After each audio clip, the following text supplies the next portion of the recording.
Hi, and welcome to Danny After Dark. If you're new here, make sure to like and subscribe so you don't miss a notification or a new episode. Tonight is the weekly True Crime and Chill. And in typical Beckham fashion, I'm still solo at the moment. And my hair is all a hot mess. Beckham will be on because we have a very special announcement tonight. I am very excited. And I will pull up the post because I did ask y'all to take any guesses if you had any thoughts on what that special announcement might be. There was one, I was like, someone's going to say this one thing. And I expected what it was. And then someone said something else. And I was like, what? Mr. Beckham, Danny, have a great treat. He is so ridiculous. But while we wait, hey, Chris James, is this thing on? Yes, we are live. We are good. Car guy, hello. Beckham, get your ass up here. K-Dog says, special announcement is Beckham's going to start wearing a man bun. Ew. I don't want to marginalize people and be to each their own. Lord knows over my 40 years of existing on this earth, have I done some questionable choices fashion wise, hair wise? Yeah. But Beckham, if you do a man bun, nope. Couldn't take it. I couldn't take it. And I wouldn't be able to keep my mouth shut. I'd be like, no, I'd cut it. I'd have to cut it off. I would pay to fly and chop it off and be like, all right, that was the only part of me coming on this trip. But that would be bad. Azrael, hello. Hey, Kane, good to see you. Beckham is pregnant. Yeah. Lord help us all. Hey, Karen. Hope you and all the cats are well. Much love. All the cats are great. We got Loki over here. Luke was running around over there. And I do have two foster kittens at the moment. They are short-term foster kittens, and they are bonded brothers. They are about 4.5 months old. And yeah, they will be leaving here soon to go to their forever home, which I'm love. So yeah, still with the foster kittens. Yeah, and there goes Leia tripping by. But so all 8 cats in the house are doing great. It's a lot of work. I thought okay, after 6, it's no, it's a lot of work. But I love, y'all know me. Cat lady to the core. They aren't leaving. They are. Yep, they are. And yeah, their forever home is amazing. So, Paulcast, I did see you in here, and you are no. That is, I can say that is false. Yeah, Beckham would have a better chance of being pregnant right now, for sure. Which, James Watson, hi, I don't think I acknowledged you. Hello. I acknowledged your comment. I can handle 1, but 8, no way. Yeah, it's like, I don't know. Maybe I'm just used to going and doing my volunteer shift at the shelter where sometimes there's 5 cats a week, 10 cats a week. And then when it's kitten season, by the end of the shift, I'm just yeah, depending on how many kittens. Sometimes it's crazy, 4 kittens to a bigger space cage. And then it's multiply that by oh my God. So I think I'm just kind of used to it, but I can see how it would be whoa, I need a cat. Yes, I support that. I actually, while we're waiting for Beckham, said to my work, was it yesterday? I was like, in other countries, support animals are big at the workplace, especially cats, because they reduce stress. So I kind of was like, boss, what do you think? An office cat, and I will take full responsibility. Didn't say no. She didn't say no. So that's what I'm thinking. That's my next little let's get this going. Beckham is identifying as a woman now. Good guess, James. Good guess. Shelly. Hey, Shelly. Tell your man to get his ass up here. I have 8 in my house right now. I love that. Love that, girl. I think it's cool that you do that. Thank you. Thank you. I love it. I absolutely love it. Yeah, that's like my small contribution back to the world is like trying to do my part with animal rescue. Kind of always been that way though. But thank you. I don't do it for that. I just, yeah, genuinely love it. Hi, Shelly. The cats at my place sleep till midnight, then go wild till 4 a.m. K-Dog, I fully believe that. I fully believe that. I keep dreaming about my other cat returning. Oh. Yeah, I hear you on that. So let's see, get a few administrative stuff out of the way. So next week, I've already put the episode up so y'all can already see. On Monday, Erin from True Crime Bloodhound Podcast will be live on the show. So tune in Monday to see her and hear about a case that she's going to be discussing and to hear all about her podcast. I met her at the True Crime Podcast Festival last month at the hotel in Danvers where the convention was held. And yeah, I'm very excited to have her on the show and hear about this case because it is a current unsolved case. And y'all know I'm not one to cover unsolved cases when I do my case reviews. So this is definitely going to be a bit different for y'all. And yeah, this case is focused here in Massachusetts. So it'll be very interesting to kind of, break that down and hear as much as police have released, what the media has released, and how much is still not out there because this is a long time unsolved case. So tune in for that to hear Erin and we'll talk about her podcast in that case. Also, book club is next week, which I'm like, oh my God, where the heck did August go? So if you want to be a part of book club, whether you want to come on camera, anybody's more than welcome, or you want to be in the live chat, or if you just want to hang back and watch it live or hang back and, watch it at a different time that fits your schedule, definitely participate. This book is Hollywood Babylon. So that was a book recommendation and it got picked and voted upon for this month's book review. So I am very excited for that. I have like 20 pages left. Like each night I'm like, I'm going to finish it tonight. And then the night goes on. I plan after the show to finish it tonight.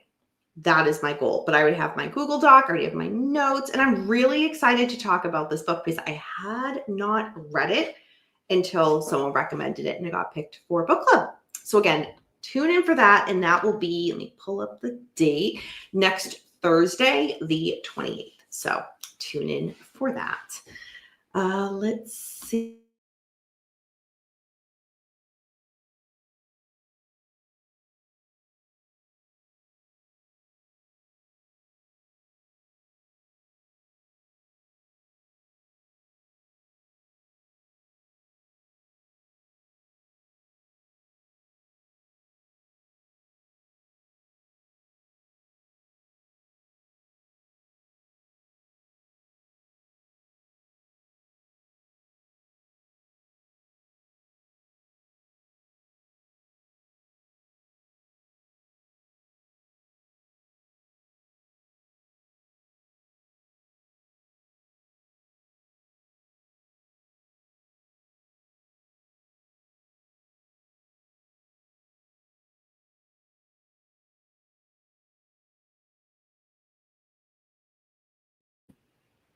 I accidentally just muted myself. Sorry about that. Audio, no audio. No. That was me. Sorry about that. Not sure what. Oh, you know what I did? It was when I pulled up the other tab, I hit the mute button. Sorry about that. I will watch that James Watson at a later time. Thank you for posting that. Thank you. No, silence after dark. Love it.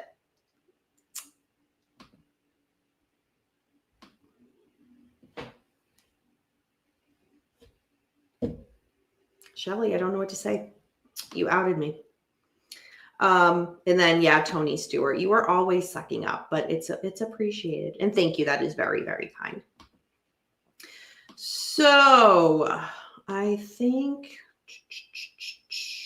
other than that, all the information for where to follow me on social media, if you are not already, is in the drop down bar.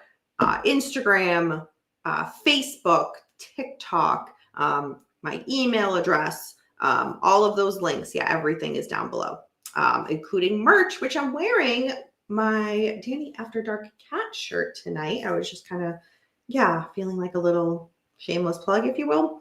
So yeah, this is one of the shirts on the merch page. So check that out if you're interested. And without further ado, the man, the myth, the candle, Mr. Beckham. Hey, can you hear me? Yes, unfortunately. How are you? It's unfortunate that I'm good. What did you say? I didn't say that unfortunate that you were good. I said it's unfortunate that we can hear you. Oh, no, that's part of the deal. Ain't it? How are you tonight, sir? Good. Good. People have been guessing what the announcement is that we're doing tonight. So Really? where's Paul's? I want to go back up. Paulcast was being a jerk and was saying, "Are you pregnant?" No. James Watson had a better guess and thought that you were pregnant. K-Dog had one that said special announcement, Beckham's going to start to wear a man bun. Yeah, I don't have the hair to even start that. It's possible.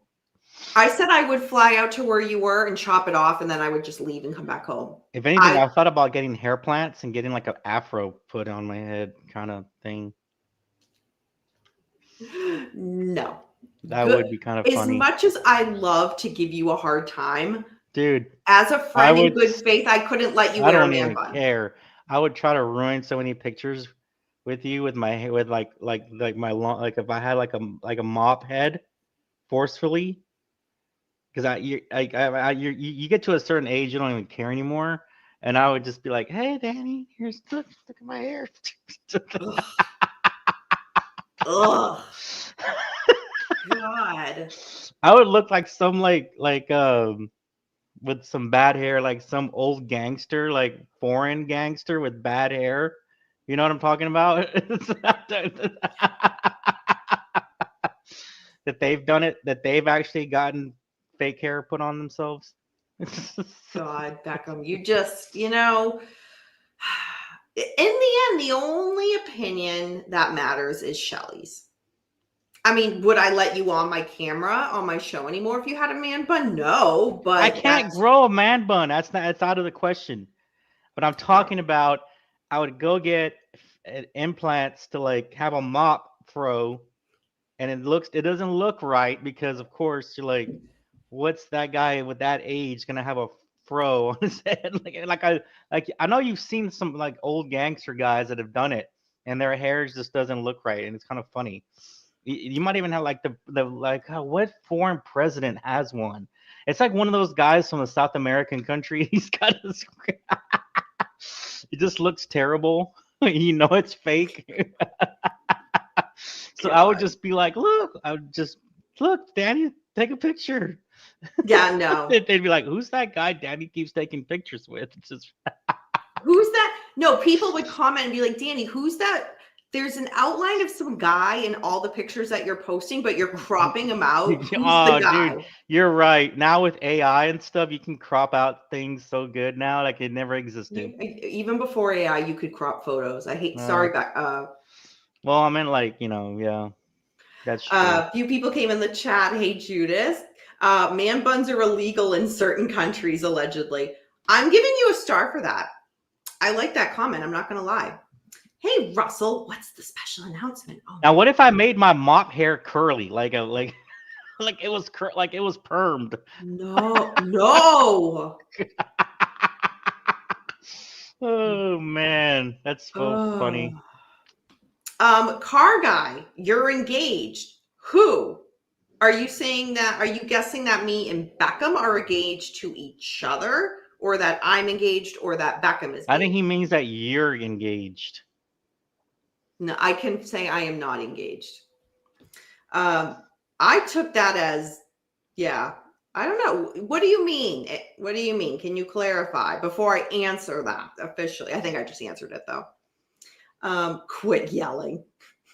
No, just you, Danny. Oh, no, I can Told officially you. say I am not engaged.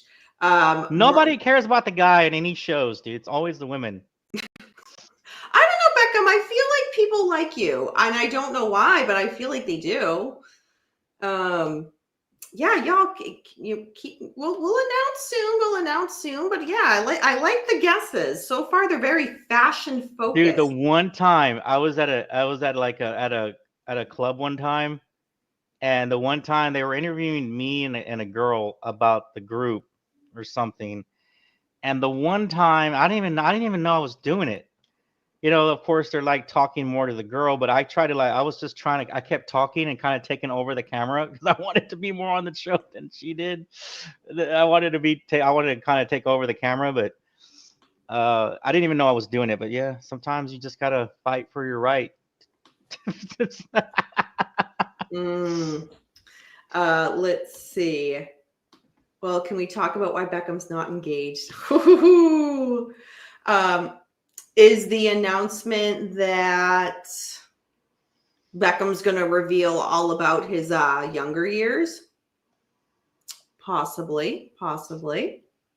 Who asked that? Who asked that? Me. Oh, no, dude. So I'm just pulling up some of the posts that people had guessed on. It's a big announcement, dude. I actually talked about it, the announcement today, and what? Wait, you what? I didn't talk to anybody in this orbit. It was a different orbit, and they were like, "Oh my god, really? Wow, that's really cool." Like, you're like, I don't know. Everybody was excited for me, but it wasn't in this orbit. Okay. Look at Paul. Danny's quitting. You in your dreams. Paul does wish you would probably quit. Is Paul the Canadian slasher? Tony Stewart. Good guess. Danny's going to do shows 5 nights a week now. She does you do 3 shows a week. When we did the Manson show, no, you're doing 3 you're doing sometimes you do 3 and you do the book thing. Yeah, like next week will be 3. And then you do this one on Friday. So you're still you're still doing 3 every other week or something. I don't know how I do it. Yeah, no, next week will be 3, but then the following week won't be. 0. But we'll get to that. Paul is so cool. Paul, how much did you Venmo them to say that? As long as I don't have to do anything, I'm cool with Danny doing. Yeah, Paul was invited to come up on tonight's show, y'all, but he decided to say no. Paul, you could at least play the drums. So, all right, I pulled up. Have James Watson critique you.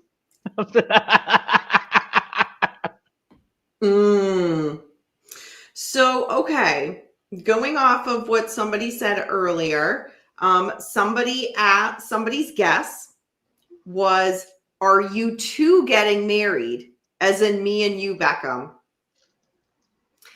I can officially say Beckham would like to be so lucky, but the answer is no. And besides, Shelly's my girl. Hello. Yeah, I mean, I'm all about taking this right now into a Bash Beckham session. Now that I think about it, no. Yeah, no, I couldn't wake up every day and have Beckham say, "Get me a coffee." Couldn't do it. Couldn't do it. Hey, Corey, good to see you. Hope you're doing well. Stay, babe. Where's she going? Well, whatever it is, I'm sure it'll be amazing. Have a great show. You guys are the best. Take care. Oh, good night, Shelly. Is the announcement was Beckham was choosing servitude under Danielle? Wow, I must be in trouble. Paul never calls me Danielle. We'd have to cut the stream and check on his mental health. Is it true we would see Shelly versus Danny WrestleMania? No, I would never. Shelly's my girl. Speaking of WrestleMania, I think I'm going next year. Right, you've mentioned that. Matilda had a guest. Oh, sorry. I said I would shout out. So Don't Like Beauty's the one that said, "Are you two getting married?" No. That's funny. That was a good guess. That was funny though. That was a funny guess. And I was thinking, Don't Like Beauty. Have you not watched one episode? Me and Beckham can't even go 5 minutes without arguing.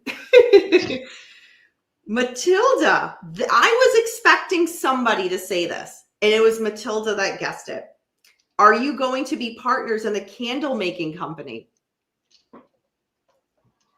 We are not. But if a candle company wants to sponsor Beckham, aka Danny After Dark through Beckham, DM me or email thedannyafterdark@gmail.com. Thank you. You can have your murder. You can even include a murder scent. No. Well, I meant like, sorry, didn't sound right. Something like dark, like a little. It wouldn't be beachy smell or butter smell or cucumber smell. Maybe like a fire smell. Karen Diamond, I'm very disappointed with this comment tonight. Hello, Mr. Beckham. I'm glad you are here. Well, hello, Karen. See? Very disappointed. Paul, I'm not reading that. Stupid. So, all right. Without further ado, let's go ahead and make the That's funny, Paul. Beckham and Dan. Oh, he's still chirping. Paul, I'm not reading that. Oh, there. People can read it on their own. I'm not saying that.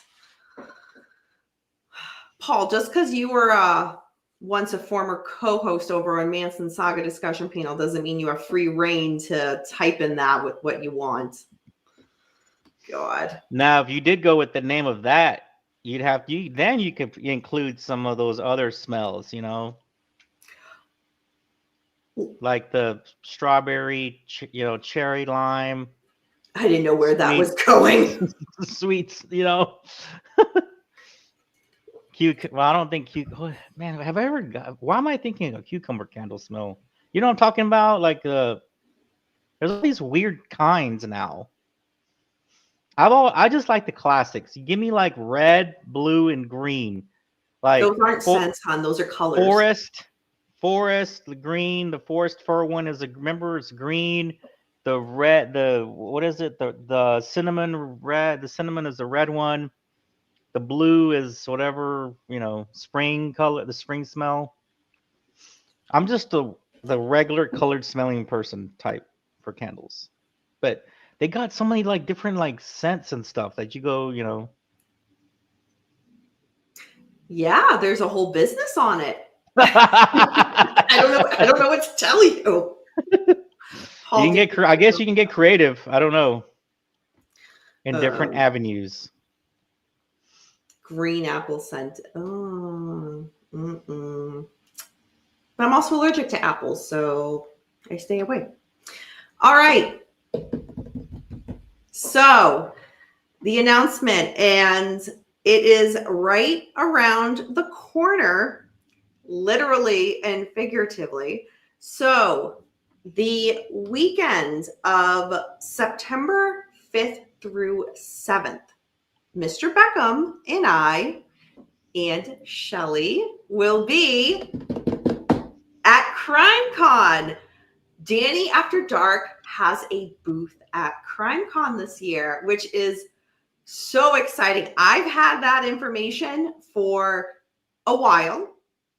Beckham has known, Paul has known, and of course Shelly has known as well. And I asked Beckham to accompany me to assist with the booth this year. And of course, Shelly's coming too, which will be awesome to have somebody else there to put Beckham in his place. Nothing more pleases me. But yeah, if anybody is going to be in the Denver area, go to CrimeCon, get a pass. They have weekend passes, they have day passes, and I will be on Creator Row. So yeah, check out the Danny After Dark booth. We already got the map of kind of where everybody's booth is. There's probably like 100 or so different content creators there. If you go to the CrimeCon website, each week they've been putting out more and more content creators that will be there. The schedule is out already, different speakers, but I'm so excited, like so excited to have a freaking booth at CrimeCon. So Beckham, thoughts, comments? You will be there too. Yeah, it's my first con of anything. I've always wanted to go to a Comic-Con or a Star Wars one, but this one is I'm happy to go with you and experience this. I think I don't know what this is, your third one or something. I'm not sure. Yeah. Third one.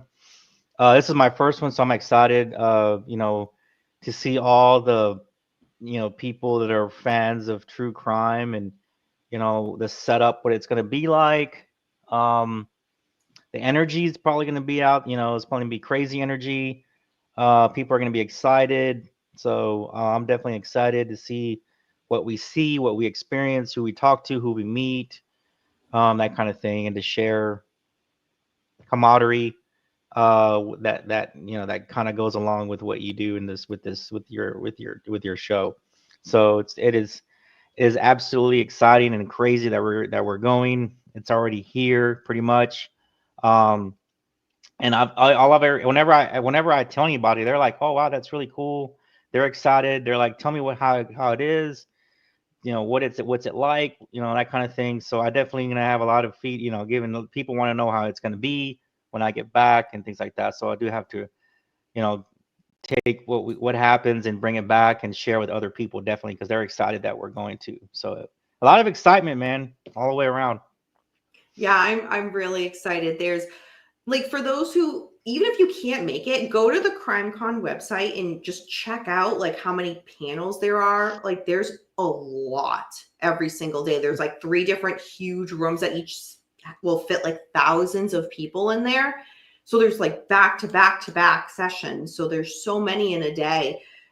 So I was like, yeah, Beckham, Shelly, let's look at the schedule, figure out who wants to go to what. And I mean, obviously I will be at the booth for quite a while to kind of meet out and hang with everyone. But yeah, it's amazing the content that is there and the different presentations that are put on, so many different topics of true crime. I've learned so much in the past 2 that I've gone to. And yeah, I'm really excited for Beckham and, Shelly to come and to experience that and to kind of see what, catches your interest that you guys want to go to. And then, yeah, we come back, talk about it, all that fun stuff. So, and there will be, and to also get the reveal of next year's location. Yeah, they've already. That's almost like the most exciting part, really.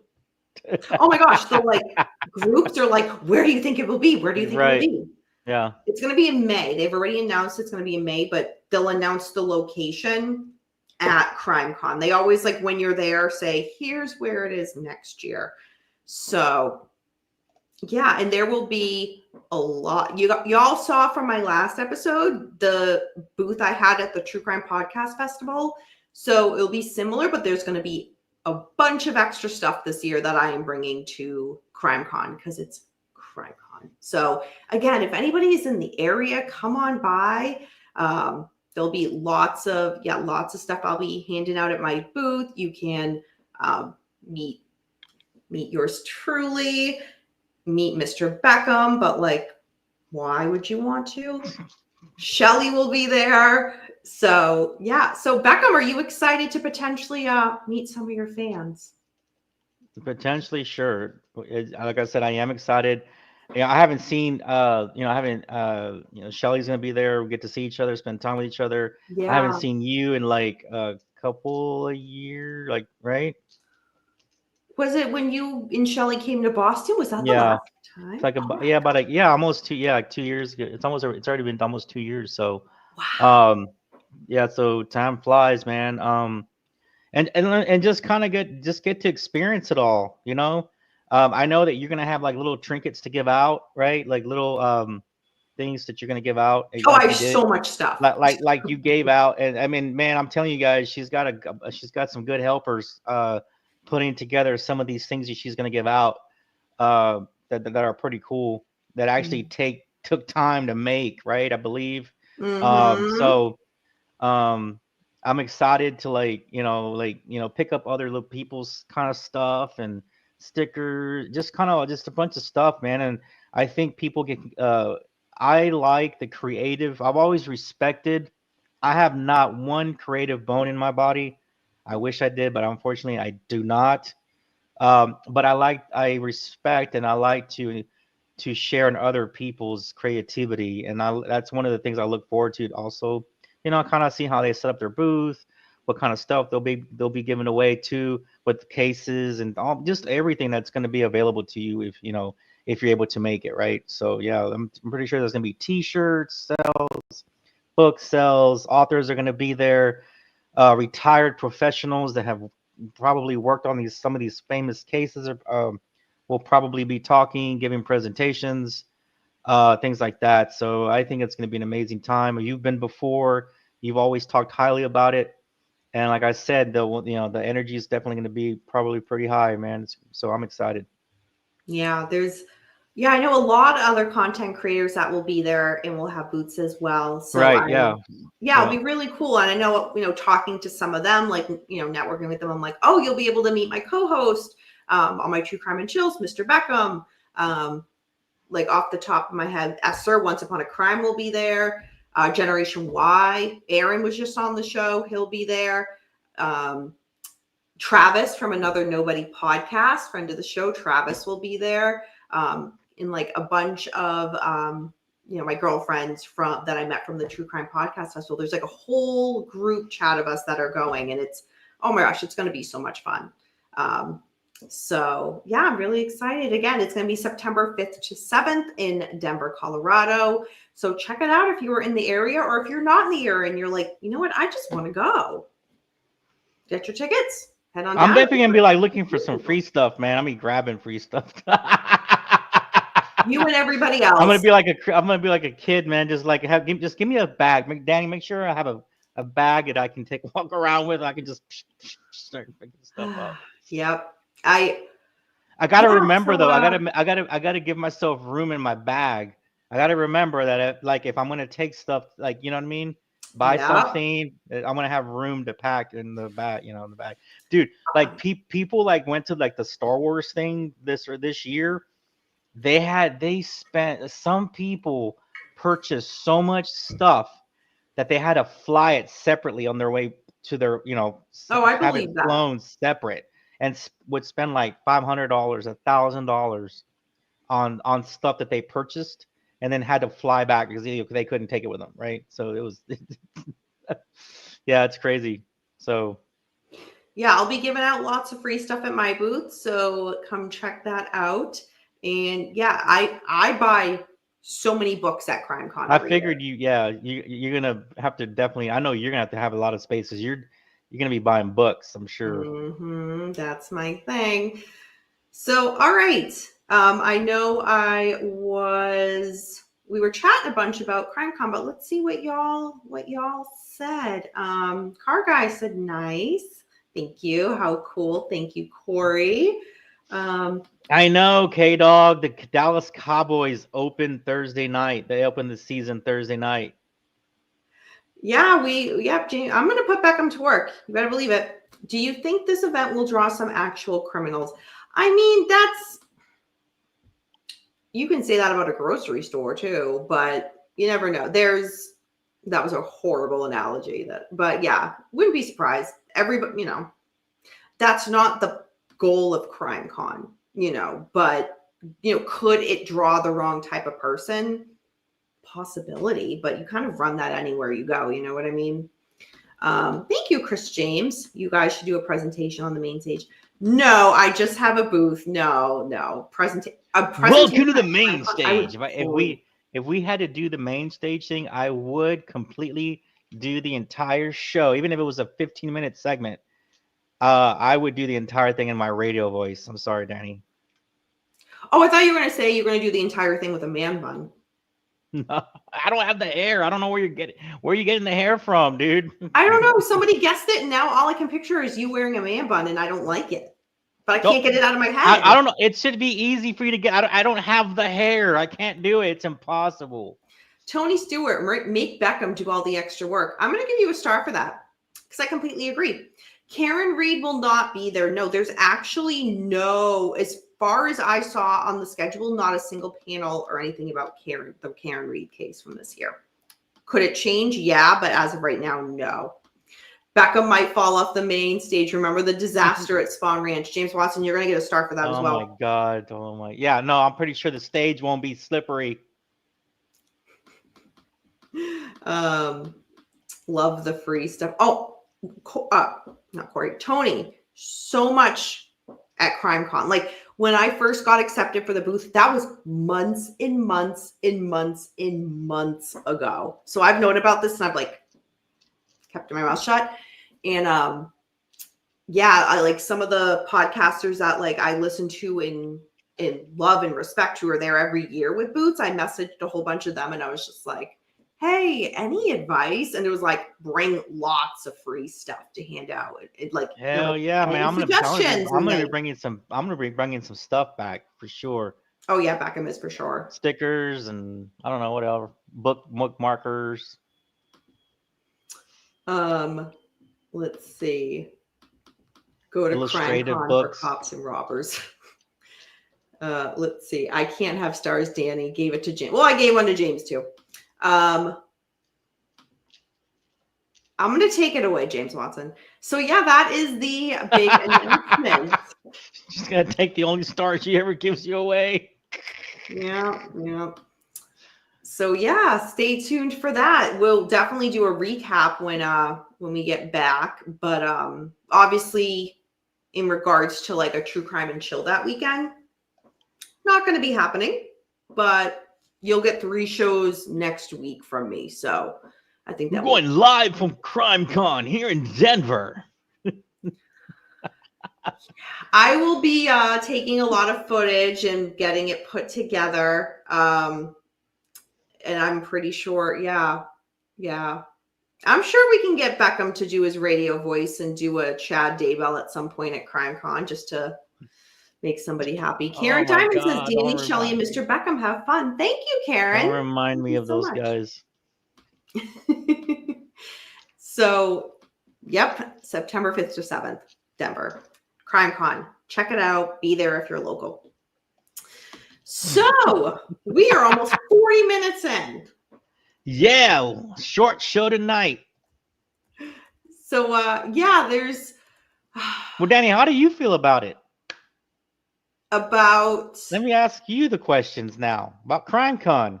Oh, whoa, I didn't realize the table was being turned. How do I feel about it? This is your third CrimeCon. This is going to be your third CrimeCon, right? Third one. Except this one's a little different. You are now part of the show.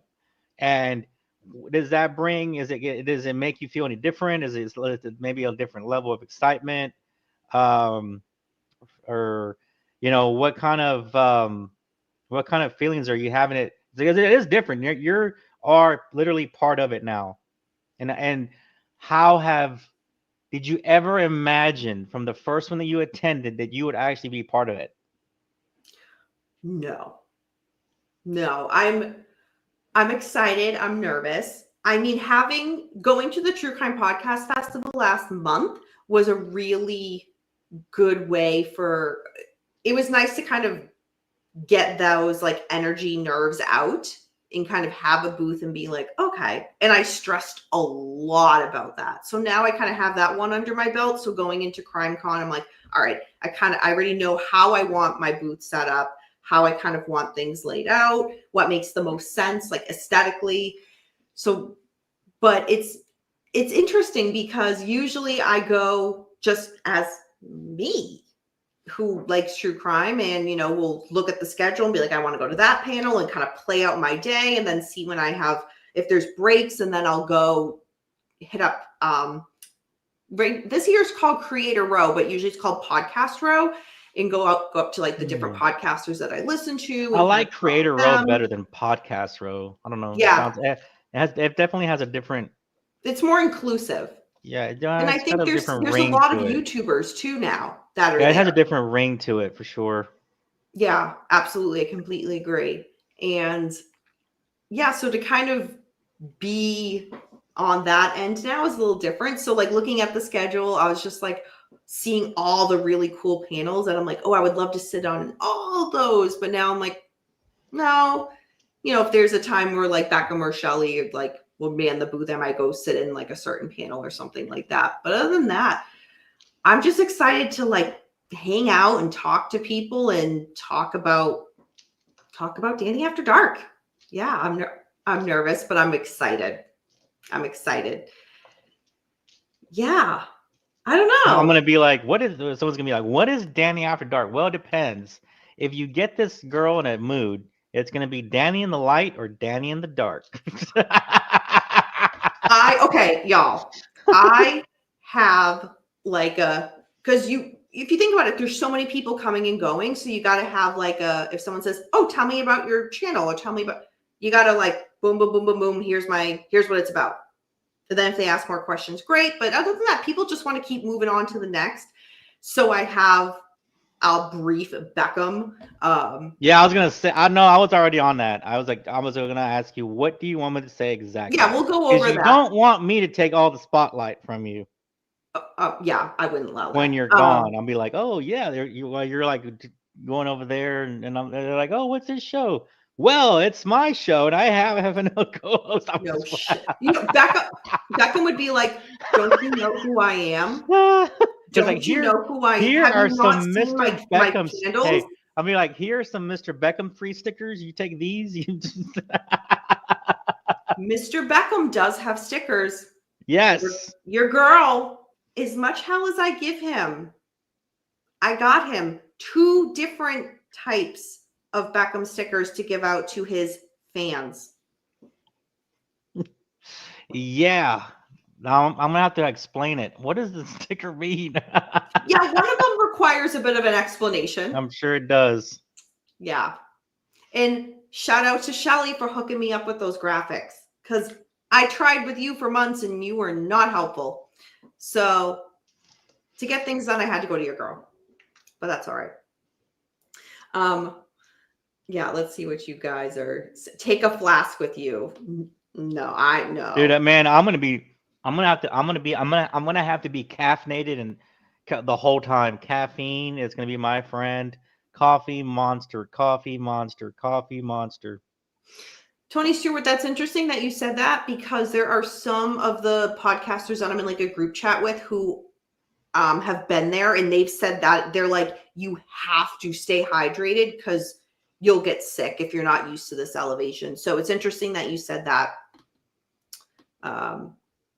Let's see. I just want to make sure I don't miss many of y'all's comments. You should get stickers made that say free Mr. Beck. Free him from what, Paul? Free him from what? Just remember, stage fright goes away the minute you start doing your thing. Yeah. Why don't you guys do a live decompressions after your day is done at CrimeCon? That's the thing, though. When the day is like done, there's still like a lot of times, like, because when I would go, like, I'd go to the hotel bar and there's like a lot of content creators there and just people hanging out. I don't think it ends. I think it's just from start to you actually like go to your room is where you're gonna probably decompress. Mm-hmm. Yeah, absolutely. So to say like, yeah, me and Becca will do a live on, like, I don't know. And like Beckham and Shelley, like YouTube's greatest love story Be of like, all time. yeah, we got live tonight Yeah, from like the what? after party of the after party after the after party. God. Let's talk about what happened today. Day one. Dear God. We haven't even left yet, and I'm like already regretting that I asked you to accompany me. Not gonna lie. Not gonna lie. I'm like, Oh what the hell am man. I doing? But the Liz knows too. I tried to get the Liz to come, and it was like, real life responsibilities. The Liz, and I'm not doxing anything. The Liz has a kid, so priorities and yeah. But the Liz, oh my gosh, that would have been awesome if she was there. But too bad she couldn't make it this year. How many shots can you see? How many shots you can get down, Beckham? Oh, dude, I don't Well, drink I will anymore. not be doing that in my booth. I'll tell you that. I don't do that. I don't. Yeah, it's been so long since I've really drank like that. It's just I don't know. Do a live from the bar. I mean, if anything, I feel like I would do like Instagram stories or something like that if I could even. So I would say like make sure you follow me on that. But we'll see. We'll see. I don't know. But yeah, I don't know. I'm excited. I keep saying that, like, I don't know. I've just been so excited to announce it, and it's been a while, and I was like, let's just do it. Let's just finally do it. Are you gonna be like are you gonna be like a kid on the nervous before the first week of school and have your like outfits laid out? Oh, I already have all my different day and night looks like on Oh clothes my hangers in this God. closet. Like, You would. yeah. Hey, Sam. Wait, you're Smith, good going for with you. day and night outfits? Yeah. Oh my God. Beckham, we have traveled together. You know how I roll.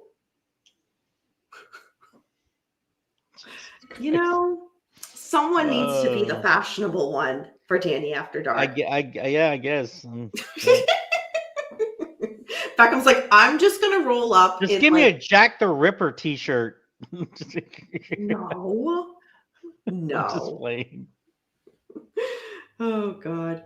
So yeah, stay tuned for that. All right. Should we talk about a little bit of true crime? About what's going on this week? What do you say? Is anything going on? Dude, everything's just I don't know, man. I don't even know what's out there.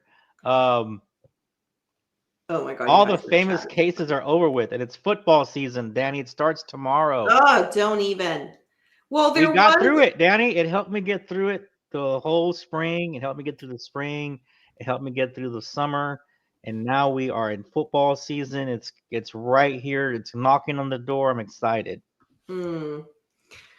Well, I love. Unfortunately, there's always crime. Oh, it will never end. It will never end. Speaking of crimes, yeah, William Eddy, that post or that comment right there is a crime. I'll tell you that.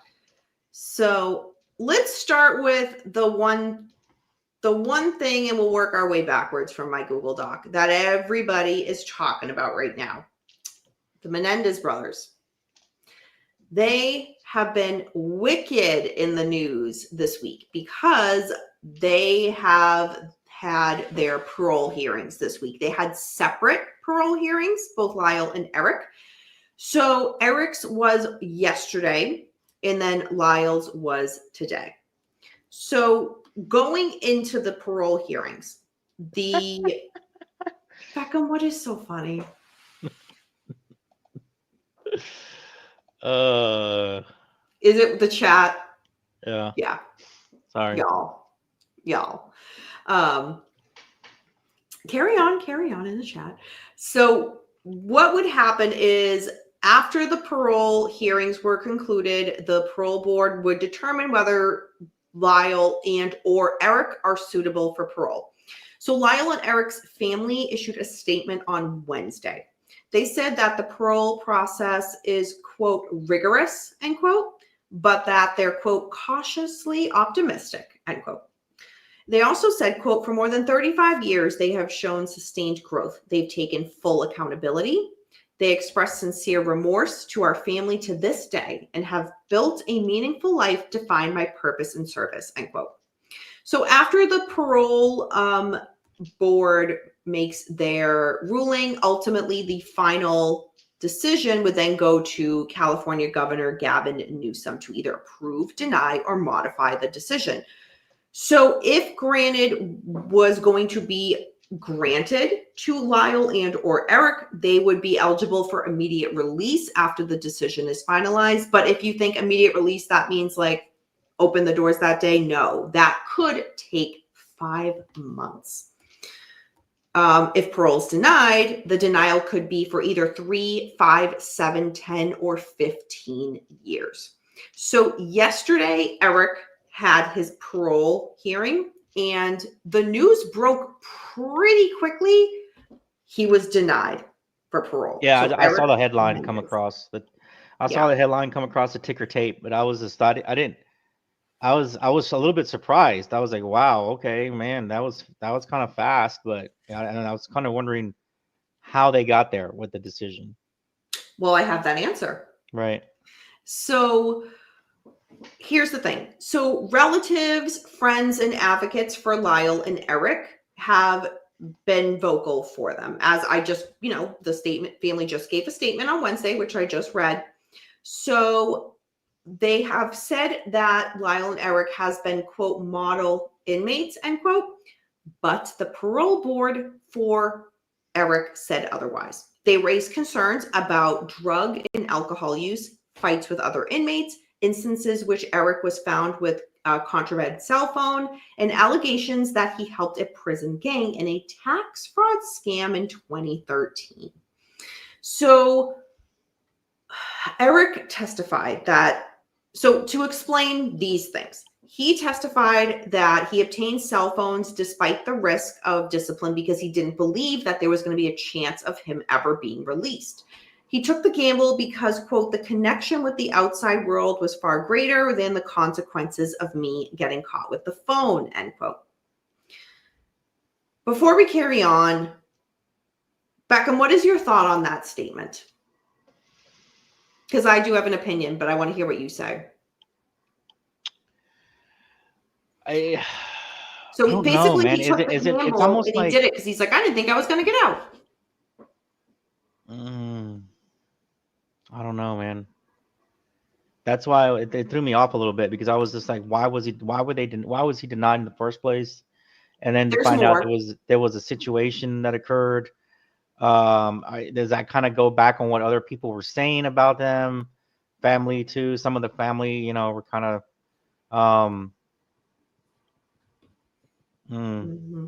So based on his own words, yeah. what I kind of took for that was like, well, I didn't think I had a chance, so I was just going to break the rules. That's kind of how I took it. And then there's going to be another quote that I have a little bit in a couple of paragraphs up, which for me kind of solidifies that. So then it begs the question to me, and I want to hear what y'all think in the chat too. It kind of begs the question of, when did you start to kind of really be like, let me be a model inmate, because now I do have a chance to get out, but I didn't quite do that before there was that possibility. Yeah. If you guys think I'm wrong, let me know. Chris James denied over cell phone absurd. That was one of the reasons. That wasn't the only one, but yes, that was one of them. Tony Stewart let them rot in prison, smiling in his prison picture. Well said. K-Dog, everybody in prison uses cell phones. Yes, but they're also not allowed. So, the guards are one of the main suppliers. A lot of corruption in Iowa prison system. I'm not familiar with like a lot of that.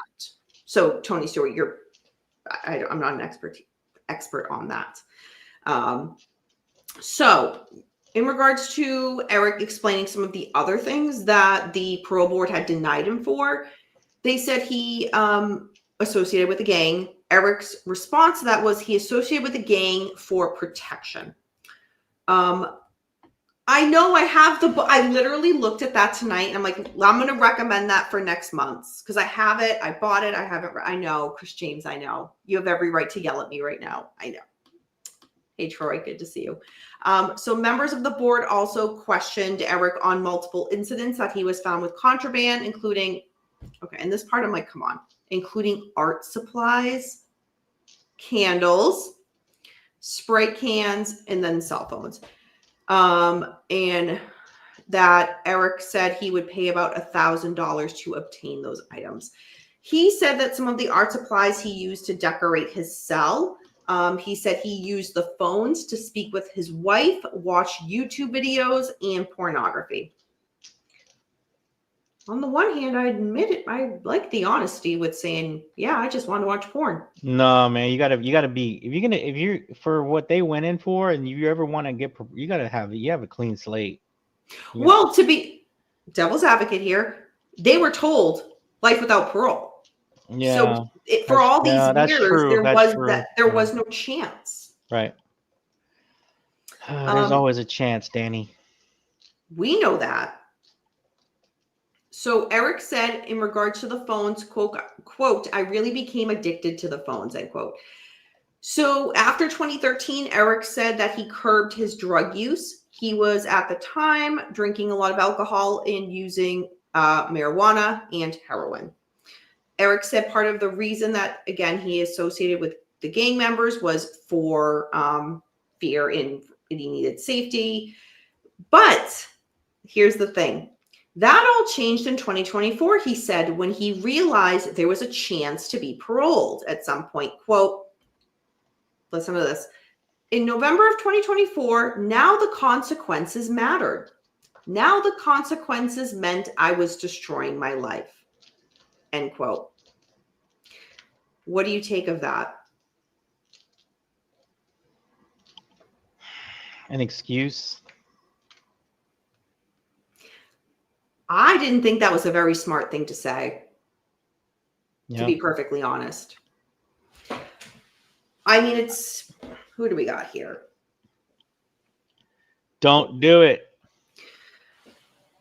Yeah, I could see how that would be taken. I'm telling you, man, you got to be clean. Mm-hmm. And that's probably, I mean, now it seems like that there was a reason for the denial. It did not, I'm pretty sure there's a checklist. I'm pretty sure there's questions that are asked within a certain subject matter checklist.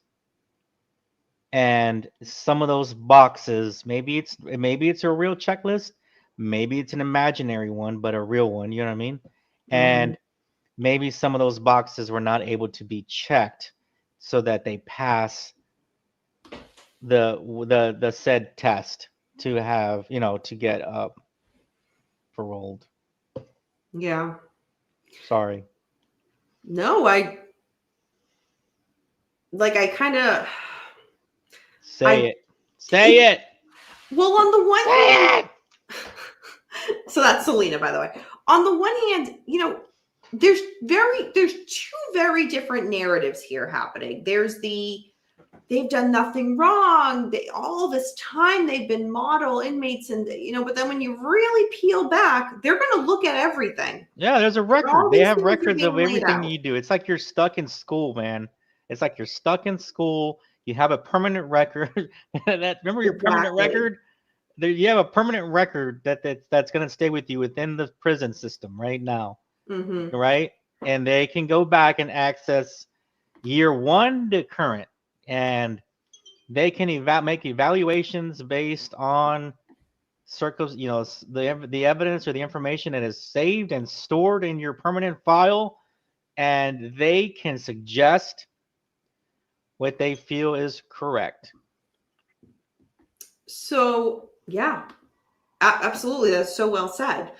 Because if you think about it, like someone might say, oh, well, gee, you're bringing up a fight from 2013. That was 12 years ago. Well, yeah, but they're going to bring up, like Beckham said, they're going to bring up everything.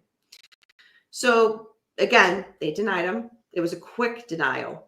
And it was said to Eric, quote, "If you're not going to comply with the rules in prison, you're not going to comply in society, out in society." They have a point. That's why you're still Now here. you could have gotten somebody that took that, and I mean, like I said, I'm pretty sure there's a board.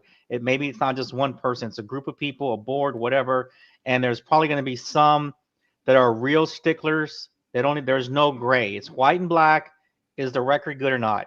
And there's some that will take the circumstantial information about, man, there's situational information. Hey, this is a situation. This is what happened. Of course, things change. They change. There's those type of people that take that into consideration, and maybe they were outvoted. But however it came, the ones that see white and black were the ones that said no. Yeah. And Yeah. you got to play the Chris spoke game, true man. about them. You got to Yep. play the game. Like I said, it's like they control you now. It's like you're a little kid again and you're in school and they tell you when to go to the bathroom. They tell you when to go to lunch. They tell you when you can go to recess or whatever. They tell you when you can take a nap. They tell you if you've done something bad, you're going to go to the office, right? You remember those days? Elementary school? You're basically confined again. And you have a permanent record. Yeah, Chris James agrees. In regards to Lyle. Simplicity. I'm just making it. That's the simplicity of it. Okay, dog. We are so getting to that. Hold on, like 5 minutes, hon. We are so getting to Oh that. my God. Yeah. Yeah. Lyle. And I just pulled, because I know California's 3 hours behind. There's still no decision on Lyle. Maybe he has a different record. Maybe he followed the rules. We don't know, but I'm just saying maybe he didn't have any X marks. Yeah, maybe he had gold stars on his record. We'll see what happens. I don't see how they could release one and not the other. So, but like Beckham said, the records might be very different. They could. Personally, this is not even like now. If you're one brother, Danny, what if now. you're one brother? What if you're who's tomorrow or whatever? Who's well, that? Lyle was today.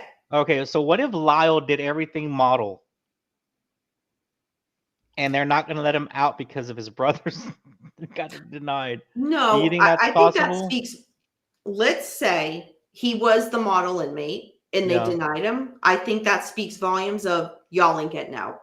Oh man, yeah, that would be so sick to my stomach knowing that I did everything right, and they kept me because I don't know. I'm just speculating. I'm just throwing it whatever out there. But I mean, but dude, Milli Vanilli did not save them. Dude, come on. Let's be honest. If it was not for this whole documentary, it wouldn't. We wouldn't be talking about it. We wouldn't be talking. And if it wasn't, I don't care what you say, and I know you laugh every time. If it wasn't for the music that spiked the ratings of the TV show, again, that it all goes together. So Ella, hey Ella, hope you're doing good. They do have, well, again, Lyle's is still uncertain yet, but there's an appeal process probably. Well, no, if parole is denied, then the parole board would set that the next time they could be up for parole could either be 3, 5, 7, 10, or 15 years. Oh wow! So the next time it would just be the time frame of the next one. Yeah. So yikes! I think we'll find out more. Now we're going to have to find out Monday with Lyle, but I find that very interesting that Eric. Yeah, but if he had a good record, Danny, they would have been, oh man, this guy's got check marks all the way through. We can't deny it. The fact that they didn't make a decision yet. Oh, you're talking about Lyle. About Lyle. Oh, sorry. Okay. For him. But yeah, Eric's was quick. Yeah, Chris James, 3 years. White and black, darling. White and black. So what do you guys think? How would you look at it? I don't think they should get out for what they did. Ever? No. I don't. But y'all know I'm pretty harsh with that stuff. How Man, heartbreaking if Lyle Dan, gets out and man, Eric no, stays no, in. no parole board wants. And they don't want you on their board. Some of them would want you on their board. Some of them wouldn't want you on the board. Israel, I don't know how rehabilitated they are, but those brothers are some twisted individuals for what they did. Oh, absolutely. Danny on a parole board. Yeah, Tony Stewart's already like, no, the world would be a better place. Heck to the no. Heck to the no. Let's just let everybody. I think everybody would agree to keep Danny safe from the world if she just gets crime con boots. First, I'm gonna I'm say like, I almost yeah, said no, I will comic. not have I'm a gonna say Comic Con booth. Comic Con route. Yeah, no. I want you to get dragged to a Comic Con. That'd be funny. Yeah, not going to happen. You guys don't know the story. Chris James, in regards to the brothers, is that what you're referencing? I can't make a decision because we don't know what truly happened in that family household. I mean, that's a pretty sad story though. If that's what you were saying, Chris James, I am aware like of what was brought up at trial, what was not allowed at trial. Read the okay. You're not wrong on that, Chris James. You're not wrong. I'm out reading the book. But yeah, I don't condone. Look, I'm saying, result. yeah. If man, I'm telling you, man, if what happened to them happened to them, and some people say it's true, some people say it's not. And I mean, it's unfortunate, you know. A lot of people would have a different opinion if they knew it truly happened. To me, I can't shake the behavior after. But that's just me. But at the end of the day, who am I? I don't, if Lyle does get out, it doesn't affect me. I'm just curious that I found it interesting that Eric. Hey man, yeah, and we talk about this all the time. You're gonna have, when it comes to that, you're gonna have people that believe in rehabilitation. You're gonna have people that do not. You're gonna have people that believe in the death penalty. You know, and you're not gonna be able to sway some of these. It's almost like it's talking when you're talking about those specifics. It's like you're talking politics with people. Some people go with politics with how they feel based on religion, whether they're conservative, whether they're a little bit more willing to look at things differently, feel differently, and you're not going to convince them otherwise. That's just how they go. That's what they believe in, and you're not. It's just you're not going to change people, and it's the same thing when you talk about this stuff. Some people, like I said, some people do believe that people can go through rehab and get and come out different. Some people say, like I said, some people believe in the death penalty, completely believe in it, right? Eye for an eye.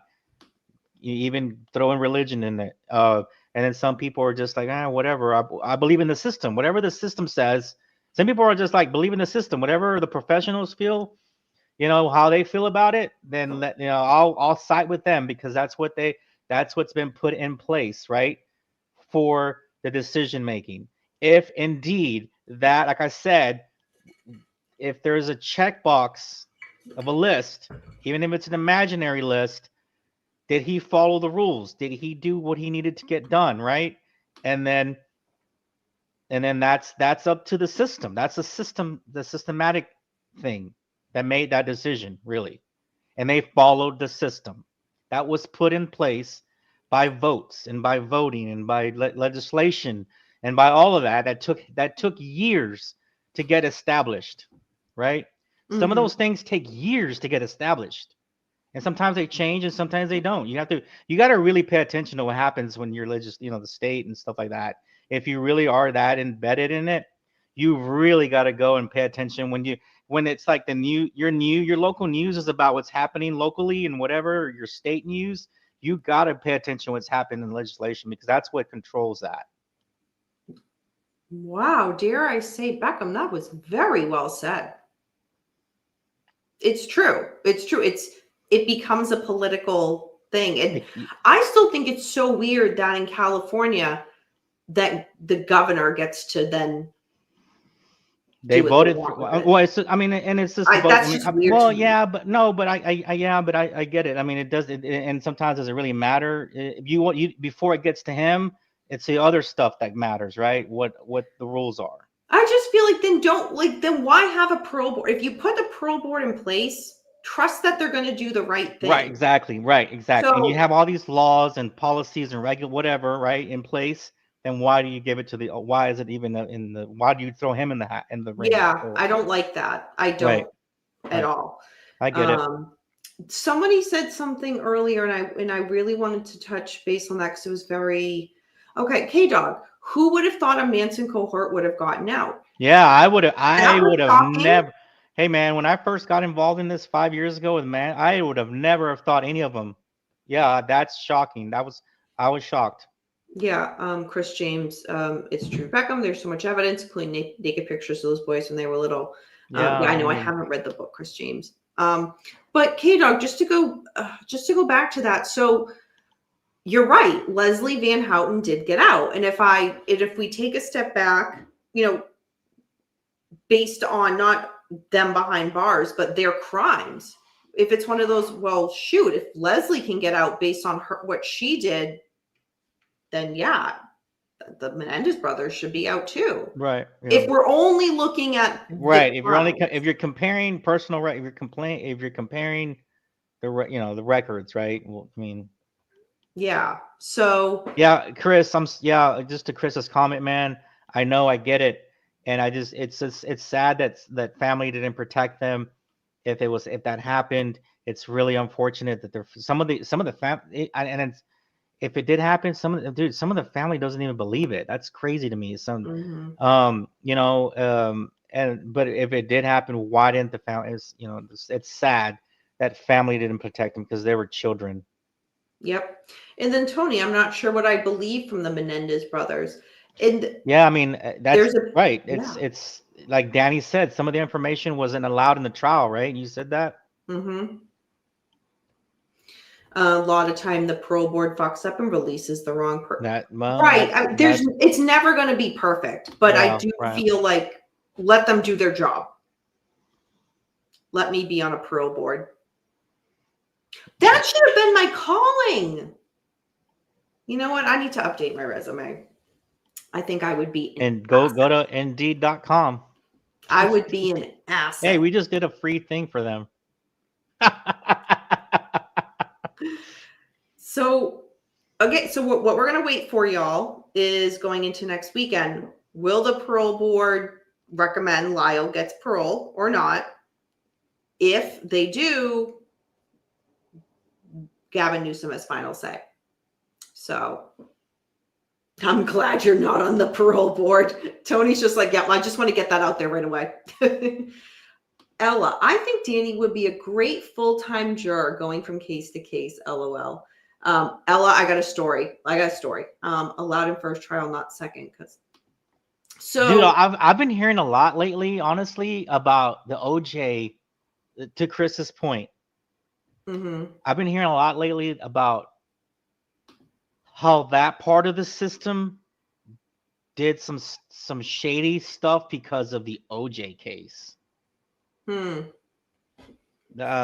mean, I know, I get it. I mean, I don't know, man. Everything's looked at now with a microscope. I mean, everything's different now than it was in the late 80s or 90s, especially after the OJ thing. I mean, finally finding out, wow, LAPD could have done this, could have done that. They did this, they did that wrong. After it all of that started coming out, you gave people power. You gave the people the power back to question authority, to say, hey, you guys are not even doing your own policing right.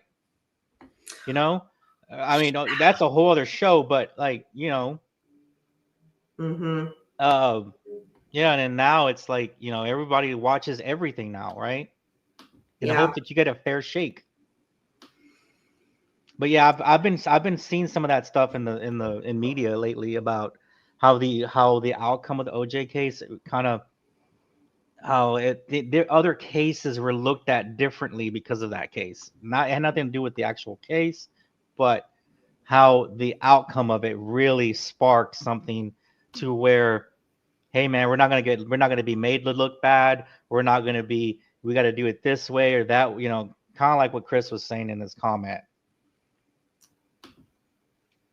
Okay, Corey, I'm not sure what you're asking.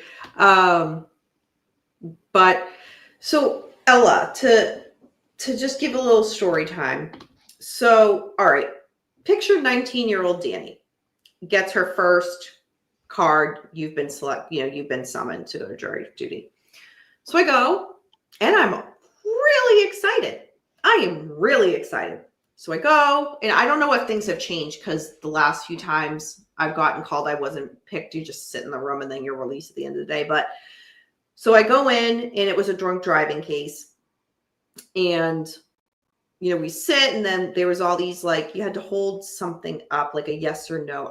God, that was a while ago. But you had to answer all these questions. Would you think this? Would you think that way? Yes, no. And then based on that, both sides would either say, no, we don't want her, get rid of her, or keep her on for now, and more questions, right? So it got to 2 questions. And one of them was, would you believe the word of a cop more than a citizen? And some people raised their paddle. Yes, I would. And some people just didn't raise. I didn't raise. The next question was, would you believe the word of a citizen more than a cop? And the people that didn't vote the first round said yes. I didn't raise for that either. So I was the only one that did not do that. So the judge called me out and was like, you didn't vote for either. Like, this is in front of everybody. And I'm like, I don't agree with the questions. And the judge was like, you need to come up and speak to me.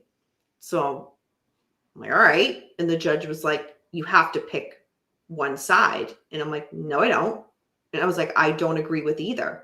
They're like, well, no side a defense or a prosecutor will not want to pick you if you don't pick a side. I'm like, I thought we were supposed to be here to be impartial and hear both sides and then come into a decision. If I'm saying I don't believe cops I'm like, I'm already going in with that mindset. That's not the right thing to do. And the judge was like, you have to pick a side. I'm like, no, I'm not, because I disagree.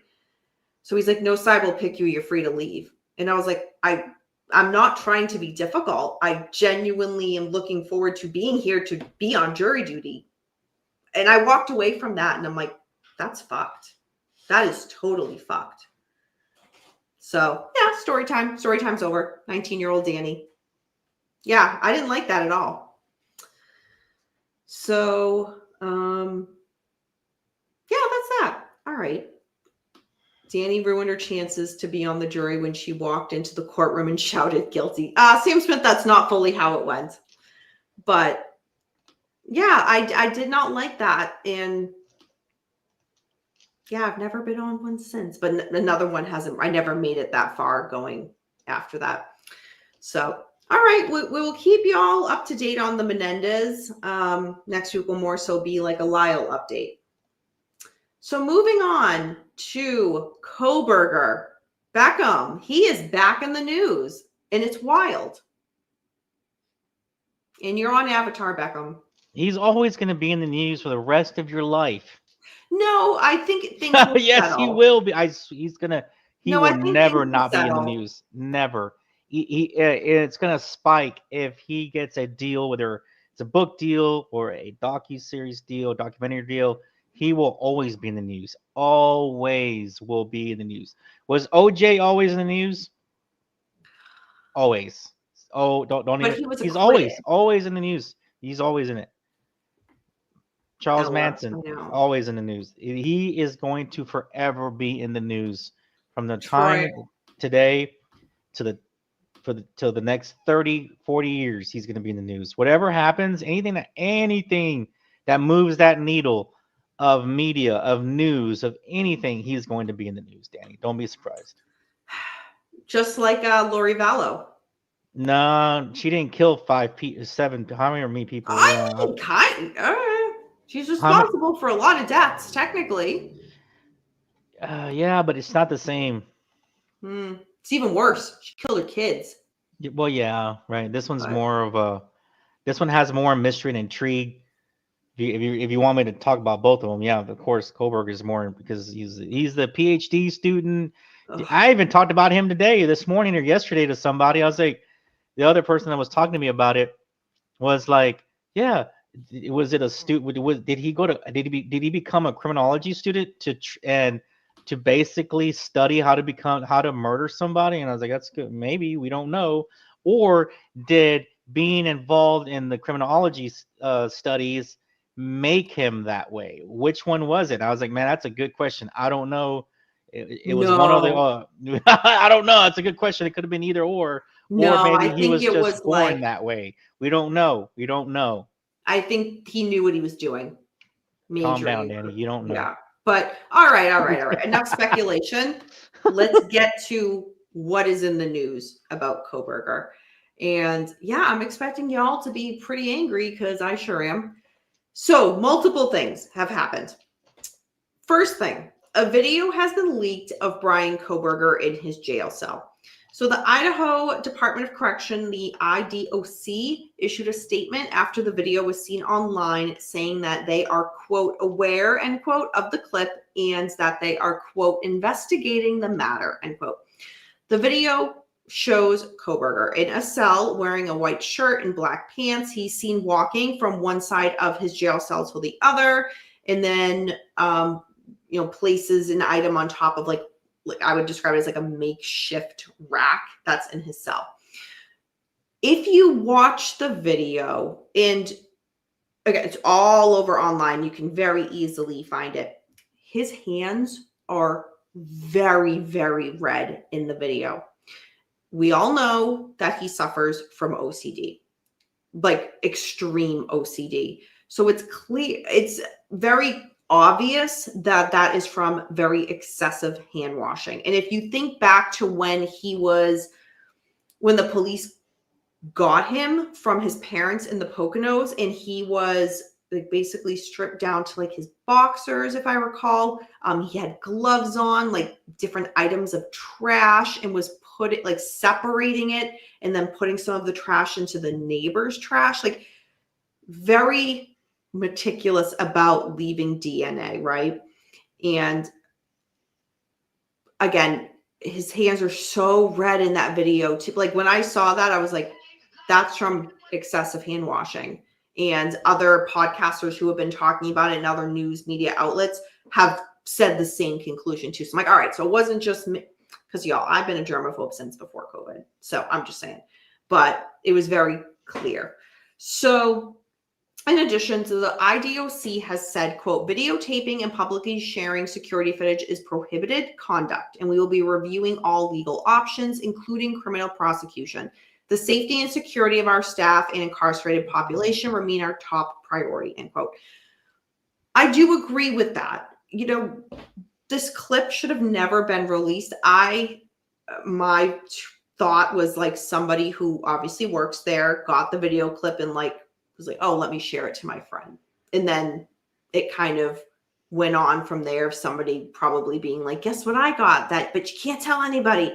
Pass it on, pass it on, pass it on. And then it's out there. Beckham, did you see the video? No, but I heard he's been like, gawked at. They made him drop the soap a couple times. He's not getting his food, right? Like they're We're not going to giving him talk about that. Yeah. his toast. Like somebody stuck their finger in his food or something. I don't know. I don't know. He's just got a bunch of stuff. Oh My man. OCD is counting and double checking things. That's scary. I'm a fanatical hand washer.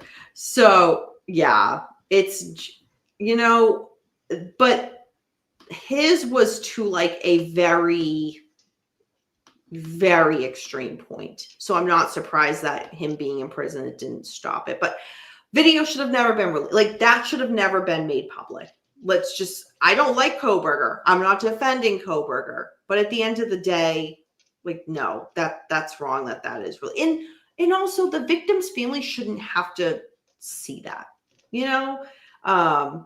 And then there was a lot of talk about the type of cell that he had, how big his cell was, how big his bed was, the items that he had in his cell. It looked a bit more, I mean, at the end of the day, jail is jail, but I think it looked, from what I'm hearing from other content creators, it looked a bit more cushy than I think we kind of expected him to be in. And people are kind of mad about that. Understandably. Hey Wolf, how you doing? If someone can get Charlie's corpse photo, anything like that can be obtained. I still think that was messed up. 100%. Wolf, 100%. Danny After Dark, I heard that's just a holding cell, not the actual cell. You're talking jail versus cell. Okay, fair. Okay. But I do still stand by, at the end of the day, what the accommodation is. He has been moved to, and we're going to get to that in regards to complaints that he's made. But again, I think we all kind of walked away from the victim impact statements and the judge's statement to Kohberger during the sentencing. And it's like, all right, this monster is finally going to jail. He's finally going to jail. It's done. He's sentenced. And then to kind of see something where it's like, gee, that doesn't look so bad. Yeah. I don't know, man. Oh, Tony Stewart, we are getting to that. But he's supposed to be confined 23, 24, like 23 hours. I'm sorry, out 23, 1 or whatever. 23 I knew what you meant. Yeah. You're still an avatar, by the way. Yeah, I know. I'm just trying to get everybody familiar with what the sticker could look like. So then they get the sticker, they're going to be like, oh, look, it's the sticker. Let me pull up my YouTube to see if that avatar shows. Yeah, it does. That is one of the Beckham stickers. Yeah. See? That is one of the Beckham I'm always stickers. working. I'm always working to sell. Which, again, you did not get me a good image. I had to, when you want something done, go to Shelly. Oh, I never get no credit. No credit. Let's see. He'll be in a gang for protection, especially since they know he can use a knife. K-Dog. Who said that? No. K-Dog, for real though. On the one, would they want him based on the crime that he did? Wolf, yeah, then the video looks like he is Hannibal Lecter getting a big old, yeah. Corey, I agree with your opinion. You gave the judge 100% and would have probably said the same thing. So the next story about Kohberger, because there's multiple to talk about. Calm down, Danny. Just say they want him to drop the soap. Make it easy on everybody. Okay, Tony Stewart, yeah, 100%. 100%. We are on the same mindset. So Kohberger is also, he's not just sitting in prison taking his sentence, right? And I want people to think, before I start to read this, think of what he did to the victims. We've talked about it for a long time. The details have come out. We talked about that. I think there's more details that come out, right? Huh? Aren't there more details that have come out in the last couple of weeks? And we've sprinkled that in with some of our, there's somewhere that they were very, very graphic about what he did to each of the victims. So we kind of gave just an overview on some of them. But it's violent. It's horrific. Pictures have been, depending on where you look, some pictures are out there. I'll just put it that way. It's horrific. So think of what he did. He, at the end of the day, he admitted he took a plea. He had his attorneys go to the prosecution to offer this plea. Let's remember that first and foremost. The state did not go to him and say, here's your last chance. No, his team went to the state, went to the prosecutors. Now that we got that out of the way, Kohberger has been reporting that since being away and locked up, he is being taunted by other inmates. So he is surrounded by 32 inmates. So when we say surrounded, like Beckham said, he's in a solitary confinement for his own protection. He is not in a cell with another person. So he does not have people having access, like other inmates having access to him in a physical manner, right? What he's saying is the other inmates have been supposedly shouting through the air ducts to him all day and night. He, in all these claims, right? You know, on the one hand, it's, you don't want to be a rat when you're in prison. It's not a good thing. He is saying it all, and he's putting it in writing. That's getting out. Like, you can actually find his handwritten complaint. Google it. Takes you 2 seconds. You'll find it. In his handwriting, it looked like a child's. It was atrocious, by the way. But all right, let's get back. Kohberger claimed that one inmate told him, quote, "I'll butt fuck you," end quote, with another allegedly saying, quote, "The only ass we'll be eating is Kohberger's," end quote. A third complaint written by Kohberger that was dated on July 31st talks about the food that he's been receiving behind bars. I know y'all have been saying it in the chat. Beckham, you mentioned it too. So in a handwritten statement, he said that he has, quote, "not received all items of food on my tray," end quote. He also said, quote, "The nutritional standard is not being upheld unless I receive my full tray," end quote. So he filled out a grievance form. So with these grievance forms, at the end of the day, they all have to be looked into. So it's not like they can get this and be like, oh, he's complaining again and toss it to the side. He can fill out as many as he wants. They're going to have to be looked into. Keep in mind, no Pop-Tarts. No, he's not Sarah Boone, K-Dog. But he's on a strict vegan diet. And man, give the boy some bread. In prison, inmates cook for other inmates. That's how it is run. So he's saying, and complaining about other. It's just like, you've been there for how many weeks already? You're already putting out there that you're a rat. And this whole, his safety and, inmates are shouting at him. Think of what you did to these victims, and you can't hack that you're being shouted at. Come on.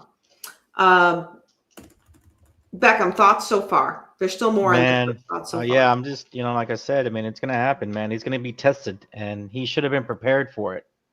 He should know what's going to happen. He's not prepared for it, and you know why? He didn't think he'd get caught.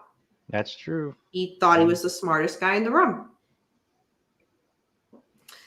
Ella says he's not going to survive. I agree. Tony Stewart says, Danny, he has decades to learn the game. He has the rest of his damn life.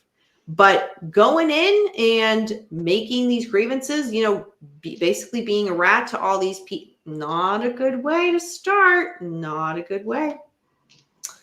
All right, Tony Stewart. Oh my gosh, you're going crazy. He doesn't seem to be the gang type. Boo-hoo. Solitary confinement. Yeah. Gangs don't care what he did. Some of them have done worse. They want a psycho killer on their team. K-Dog, that's not a... You make a good point. In all honesty, you do make a good point. Danny and I think alike. Hell froze over. I know, Tony, it's kind of weird. Let's pretend it never happened. So, Chris McDonough is the director of the Cold Case Foundation, and he's a retired homicide detective. So he put out this, and I wanted to state it because I thought it was very, very poignant. So, quote, "They are now making his life absolutely miserable. They're utilizing the vent system. They're kicking the doors. They're taunting him, and they're basically torturing him through using psychology. And my goodness, he's complaining. The guards at this point, all the most they can do is write it down or tell him, hey, there's nothing we can do. You're not in physical harm. They're under obligation to basically protect him, right? But in his particular situation, he's in an isolated situation. So those around him can't get to him physically. So they've come up again with a way of circumventing what the rules may be. Communications are a no-no within the prison. Inmates are extremely creative, end quote. And a public information officer for the Idaho Department of Corrections has said, quote, "We are aware of Koberger's complaints and what he considers taunting. Incarcerated individuals commonly communicate with each other in prison. Brian Koberger is housed alone in a cell. And IDOC security staff maintain a safe and orderly environment for all individuals in our custody." End quote. Thoughts, Beckham? I mean, look, man, they do all kinds of stuff in there, man. Like I've known a couple of prison guards, and I've asked them about how things happen, and they told me off of the record. I mean, whatever, it doesn't matter. It happens. It's not like I'm gonna tell you anything secret. Hey, come Monday morning, they had a meeting with the shot callers. Okay, and one shot caller said, "Hey, man." Or the guard was like, "What's going to happen this week?" Or what's going to, well, this is going to happen on this day. Give us the space. You know when it's going to happen, and it's just stay out of it. All right. We're aware. So that kind of communication happens, and there's nothing they can do about it. So he's preaching I mean, they haven't harmed him yet physically. So I mean, they can't do anything about it. I really don't think they can. So okay, let me ask you a very basic question. And this goes for everybody in the chat as well. And some of you have already been very outspoken on your thoughts on this. What do you make of his complaints? Like in regards to, again, comparing what he's in for and what he's complaining about? I think you put it perfectly when you're like, man, if you can't even handle this stuff and you're already going to be a tattletale, that's what you're gonna. If you would have just not said anything and just took it for like a month, they're gonna just quit, probably. They're probably testing him, and he's failing miserably. And he's a tattletale. Because you better believe that these guards are telling whoever's in charge in the different parts of the, hey man, this guy's talking about y'all. This guy's complaining. This guy's doing that. Oh, it's gotten around. And all you're going to do is make it worse. Take it for like a month. Deal with it. I don't know what you put a shirt over your face, put a shirt over your ears. Don't eat for a month. Whatever. You know what you're going into, right? And I think if he would have just not said anything for like a month, couple weeks, 3, whatever, they would just probably stop. But no, you're making it worse. I agree with what you said. Which on the one hand, I'm like, again, we've talked about in regards to many cases, the term prison justice and whether, I'll just leave it at that. He's not doing himself any favors right now. In fact, it's the complete opposite. Like, you know what? You might have been in a position of power with your victims. Tattletale. You are not in a position of power now, and you can't take it. James would be telling the second grade teacher everything. I'd be a tattletale. Yeah. There's been you guys have been talking about like the Ghislaine and Epstein stuff in the chat. Absolutely. Tony. Yeah, that was a quick thing. Wolf says he complained that he didn't get all the food on his tray. What the fuck? Yeah. Yep. Danny has some prison knowledge. I'm impressed. Yeah, I know a thing or two. Let's see, Wolf. I still can't believe it was him. He is an expert. But he drove there and left his DNA and used his cell phone. 100%. I think he thought he wouldn't go. If it wasn't for the knife sheath, it would have made detectives' jobs so much harder. Danny, James what? James is saying Tony's bugging him. Oh my God. I'll give you a star, James. You've earned it if Tony's bugging you. I watched a prison guy talk about him, and he said it's only a matter of time before they get him alone. It is what it is. It is what it is. Tony Stewart says, don't be a whiner in prison. Take a beating or two to try to get some respect. But also, don't be a whiner because you're going to be viewed as a rat, and you're pissing off very, very dangerous people. Like Cobra. Does he not get it? I don't know what this guy really, dude. I don't even know what this guy protection. gets or not, and it's just what, dude. You should know what you're getting into. Come on, man. Like, you know they're gonna mess with you. You know they're gonna try to get under your skin. Deal with it for a little bit, a month maybe. I don't even think it would last that long. And you've gone in and you've been blazing, complaining already, dude. Like, jeez. Yeah. It's wild. It's wild. But it's also kind of goes to, is he, like what Beckham said, he's never going to go away. He's never going to go away. I do think interest will die down. No way, Jose. When I say interest, like that sounds so bad, but not until he does his documentary. So, speaking of that, so I was listening to a podcast. I forget and which if Paramount Studios hired me to be a consultant, I would make that deal. I'd go. You're going to be the next Robert. I would make Robert the deal, and I would say, "Everybody, shake hands. We got the Kohlberger movie. We're ready to rock and roll."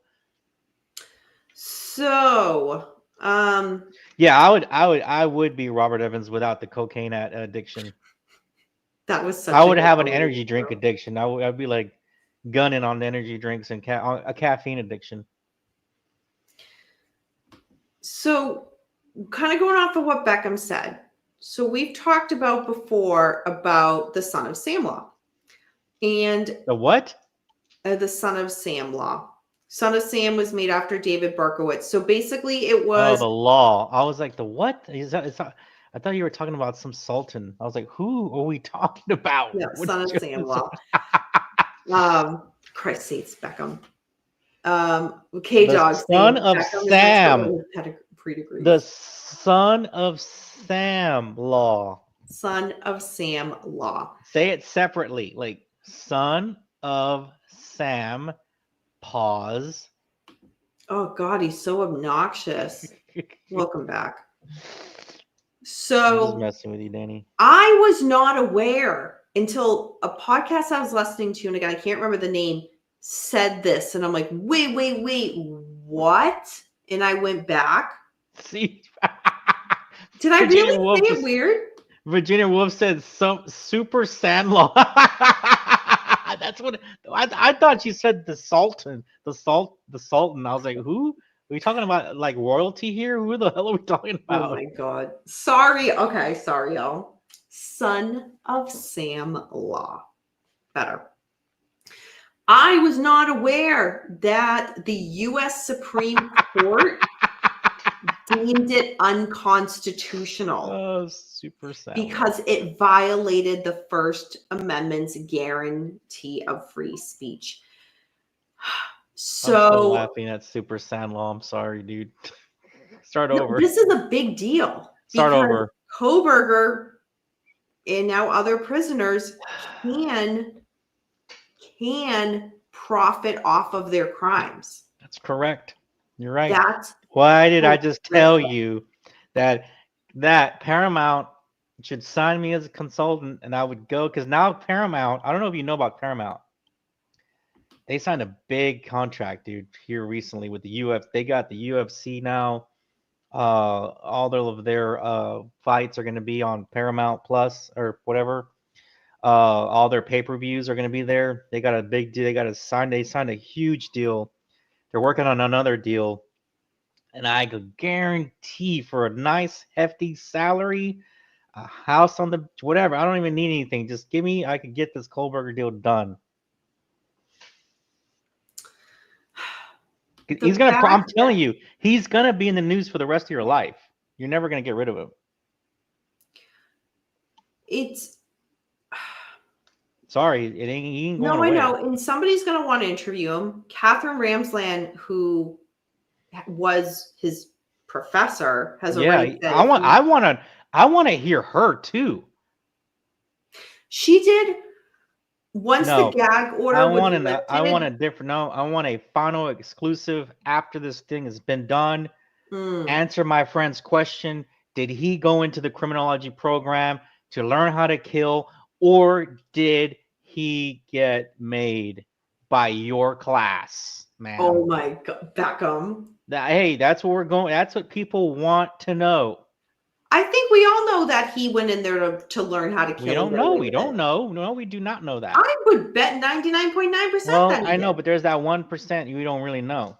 You know what? Let's see if Catherine Ramsden will be at CrimeCon this year. They're still announcing more people every week. And I'll tell you something. You can go up and ask her whatever you want. I would be but like, you better not be wearing a Danny After Dark thing. I would be, darling. I'd be like, excuse me, darling. Texas here. How about I swing you over for a cup of coffee and let's talk? Wow. And you better not be wearing any Danny After Dark thing when you go over to her. And I'm not kidding. Too bad Tom Snyder isn't still alive to interview him. The sweaty Tom Snyder. Disgusting. That sweat on the upper lip. I don't know. Paul was always adamant that he had a cocaine addiction, but I've never read anything that he was. So I don't know if he really was like on, he was railing on during those interviews. So, well, she said there was no red flags. So, yeah, when she made of course she's gonna say. I would have said the same thing. I would want to stay away from that as far as possible, man. But she also said, to be fair, that she doesn't think like students come with like those type of bad intentions. She just takes them at face value because they want to learn and go into the criminal justice field. Let's see what you guys are saying. One thing, Danny, that captured me about him that I didn't understand. Yeah, and that kind of made me think about something was off with him. What? The fact that he went through the undergrad, he was only 28 years old. He went through his master's program. He was in the doctorate program. Usually most people had to have done that, have at minimum done an internship. That's one of the points that I was talking with this person I was talking to yesterday about, the one that I was talking about. Well, did you think, he went in to learn how to do it, or that whole thing, that whole conversation? I was like, well, I was like, the majority of people, man, a high percentage of people that would have gone through those phases of the educational process in criminology, they would have already been done, done some sort. They would have really put, they would have honed in on a specialization and maybe got an internship somewhere, just even if it was just a summer thing, something to where it would have something that piqued your interest within criminology, whether it's something in law enforcement, right? And that type of thing, to where I don't know, man, where he was headed. Was he, maybe he was just going to have a doctorate and be a professor. Maybe that's what he was going to do. But at least a professor that was 28 when I got him as a professor, that had his doctorate from Florida State University, he explained to me how difficult it was. Out of 15 people, only 2 made it out. Him and another guy only graduated, made it out, right? He was already, and during the process, again, his doctorate, he was one of few people that actually interviewed and was offered a position by the FBI, okay, and declined it because he's like, no, you know what? I really want to be a professor. That's what I want to do. I want to write. I want to write, and I want to be a professor. That's what he loved, right? To teach, and he declined that, right? I mean, he went through the process of that. So, and yeah, he's. I mean, nah, he's still a professor to this day. But anyway, so I didn't see that with Koberger at all. So it was just kind of, I mean, I just remember there was something not right about that dude. That's. Yeah. Fun fact, that's what I wanted to be. I wanted to be a professor and I wanted to teach psychology. Yeah. That's what I wanted to be, but didn't work out, life didn't work out that way. Which it's funny because like after I graduated college and like I think because of how I am, like I've had people, I had one coworker of mine years ago. He was saying to me, because I told him that I wanted to be that, and he said it so, I love the way he said, I'll never forget it. He said, I would never want to be your student. And I was like, bitch, say what? Basically, he said, there's not a doubt that your class would be, I would learn the most out of any class in college from you, but you can be really harsh. Like there's no gray area with you. There's no in between. You're very, what's the word? Rigid in my thinking. And I'm like, fair. That is absolutely fair. But I found that very interesting. Anyway, so. Oh, I have a book for you to read. What? I think it could enhance your I have to look and see what it is.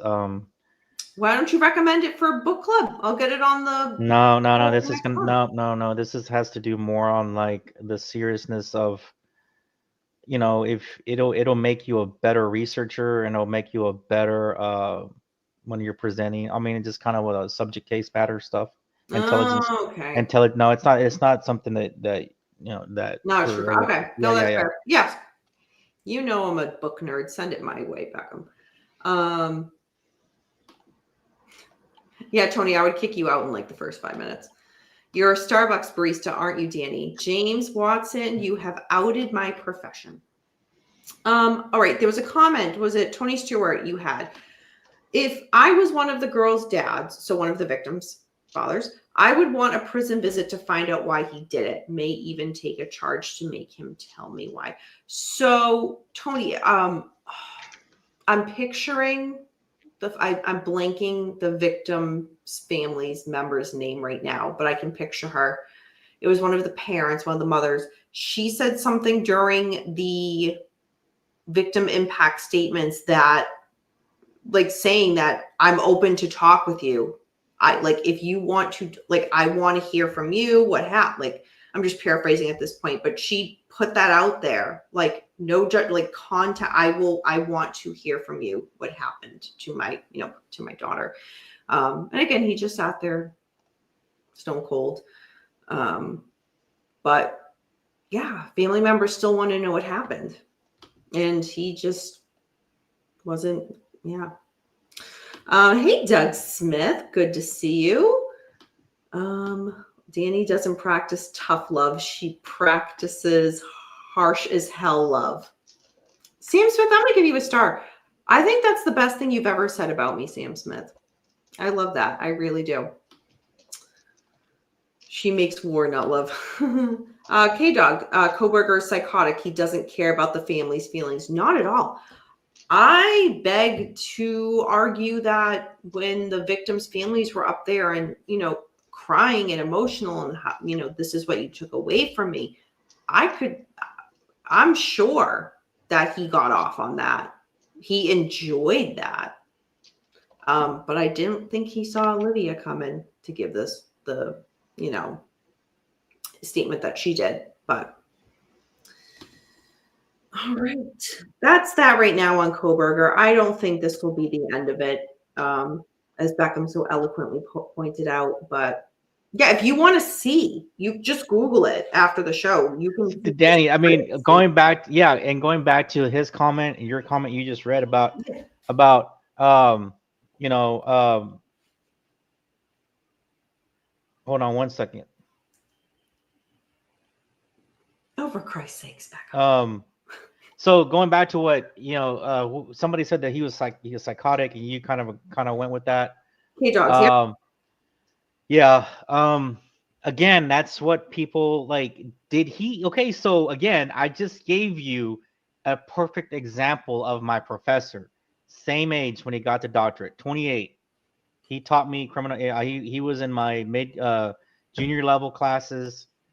He pretended to he did the whole pretended to be a student because he was 28. He looked, didn't look like a professor. Oh, I'm the professor. Hello, ha ha. So he did that. And dude, this dude was extremely smart. He was almost arrogant about it, but hey, that's what go for it, man. You got it, right? Again, same kind of profile, 28, got his doctorate, two of 15 that barely made it. That barely made it, that made it out. But he had a passion to teach. He had a passion to educate. He had a passion to write, to research and write about, because as a doctor, you gotta get stuff published Right. every year, right? So anyway, yeah, there you can see the difference. If he is a psychotic, that's kind of you're right. He didn't have any. It didn't seem like he had anything to be passionate about, right? Maybe he didn't have those wants and those feelings and those truths about him, right? He's just a cold-blooded killer, man. Mm-hmm. Well said. Wolf added in, with all of what we have seen, I'm surprised that he could function as a teacher. He seems messed up. So he was a teacher's assistant. A teacher's assistant. A lot has come out, Wolf, though, about how he was. He couldn't even especially how he was maintain to that, right? female students. Yeah, and it's not all positive. So in regard to the word function, not to argue semantics, but I would kind of say like he skated by. I wouldn't say like he functioned in that role. Oh, Yeah. I agree. Tony says karma can be a motherfucker. He may not see it coming. I 100% agree with you. Kibi will eventually be going down to Peru. A K-Dog adds, we should find out about Richard Allen's appeal by the end of the year. Yes, so that's the Delphi case, Richard Allen. I am curious to see how that will go. Very curious. He had a lifelong problem with girls and women. In regards back to Koberger. Yeah, Tony. Yeah, and like all that, like a lot of these statements that were made that were kind of under protective order and not to be released now are being released with Koberger's file. And yeah, there's not a lot of nice things in there about him I'll put it that way. And a lot of them are from women, but men too, but women. All right, just a few more things and then we'll wrap up tonight. So Donna Adelson. So jury selection started and was finalized this week. So opening arguments began today and they're already, and I'll be perfectly honest, based on how busy I was today, I was not able to finish watching. They already had some of the witnesses on the stand. I didn't get to that part. I only was able to catch up through opening statements, which I thought were actually the prosecution in the state I felt did very good. The defense, I don't know. I think they're doing the best with what they have. I'll put it that way. But I wasn't blown away by the defense. I think I expected more than what their opening statement was. But again, there's a whole trial and closing arguments, and we'll kind of see what happens. There's a long road ahead. But yeah, the trial officially started today. after the jury was picked. So we'll talk about that. And if y'all want like a daily update on the Donna Adelson's trial, I would suggest going over to friend of the show, Auntie Deb, Jimmy. He is streaming it every day and giving commentary. So yeah, and we all love Jimmy. We all love Auntie Deb. So go over to his channel if you like are really into following this case and want to hear him discuss it with the commentary, breaking it down. Go over to him. Lastly, Beckham. There was bit of Karen Reed possible news, right? Not really. Oh, I mean, I don't know. I don't know what's happening. I just know that that Jackson and what was the other dude's name? Yannetti and company might be going after some of the people that were involved in the case. I'm not sure how the extension of that. Mm-hmm. But I don't know if people remember the female police officer that took the stand this last time, and she just had like the worst. Kelly Deaver. Kelly Deaver, the worst attitude I've ever seen on a stand of any case. From a law enforcement officer. Yeah, a Boston police officer now, right? And yeah, she's been in the news this week. Matter of fact, it was thrown out there, was reported by multiple credible sources that she was no longer a continued part of the Boston Police Department, team. Mm. But we don't know if that's true or not. She might be on medical leave, a certain type of medical leave. And if maybe she's not, she could be, it could be one of those things where, hey, she's just running her leave out, right? Mm-hmm. And as soon as the leave is done, she'll make it exit. So we'll see what happens. That's kind of the what I know, or what I kind of read into it. But the sources were credible, like Mm-hmm. that they were, they were let in. Then the fact that she had been, what's a good word? Not terminated. Resign. She was made to resign, kind of thing. So, but I don't know. At first, I thought it was. I was like, holy smokes! I thought it was true. Then I kind of did some research, and it just seems like she's kind of, the administrative leave or some sort of leave, that family medical leave or something, and maybe it's just it could be a strategic thing or it could, or it could be something valid. Maybe she has a family member that's going through some sort of medical issue that she's having to be there for, and she's not able to be at her post, right? So either that, or we do have some sort of angle going on, conspiracy angle, that kind of ties with her meeting the commissioner. That kind of go, that has her meeting the commissioner, having her go through this whole trial, given the attitude, with conspiring to like put false information out there about the case, that kind of thing. So I don't know. It's going to be interesting to see eventually when that medical leave comes to an end, if she is still on their what do you call it? Their lineup. You get their lineup list, whatever. There's a specified list that you're on. Yeah. We'll see. We'll see what happens. But as of right now, I think she still is part of the department, and she's just on special and family medical leave, I believe. Yeah. It's so just to expand a little bit about going back to her in the trial, and I'm sure because you know more about that than I do. Yeah. So she was called to testify. She had to be subpoenaed by the defense. When she got on the stand, she was combative. She was just nasty. It was just really bad. She was nasty. Like, it was just nasty. I don't know why I'm here. Yeah, it was just nasty. But she gave a statement to the feds who were investigating this case, and said what she saw. and then met with Commissioner Michael Cox, like Beckham had said, to discuss her upcoming testimony. And she said on the stand that he said to her to, quote, do the right thing, end quote. So then she gets on the stand and says, oh, I made that statement under good faith about what I saw in the Sally Port, but it was a false memory. It was pointed out to me it was a false memory.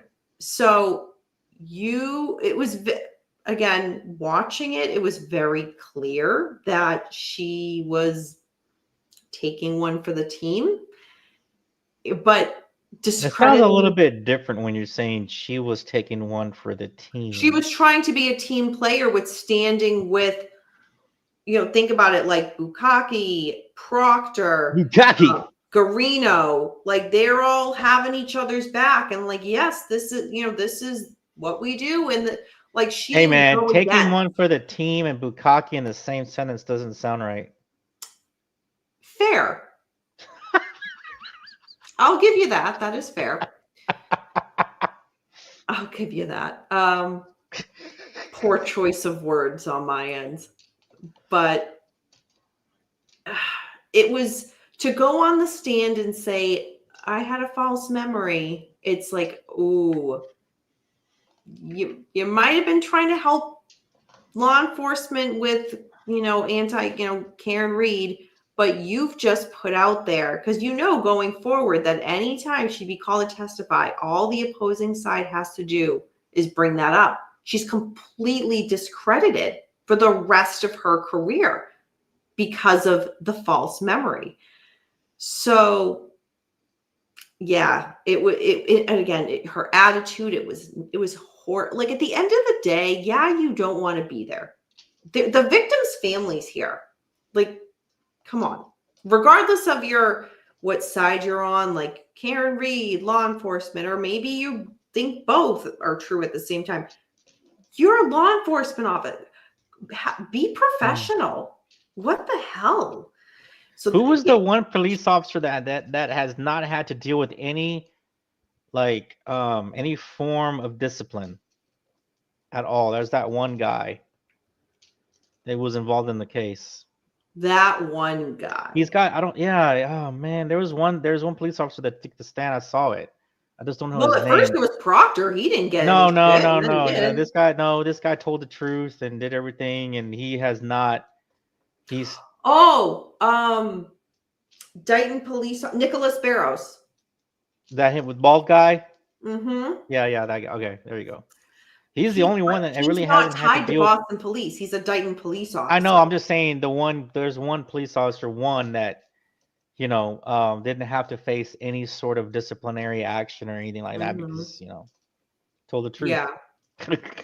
He, he put it, like, he chose to do the right thing and put himself in a position where, like, there you go. That's him. Yep.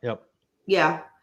Where, law enforcement, when you go against your law enforcement brothers and sisters, it's not always a good thing.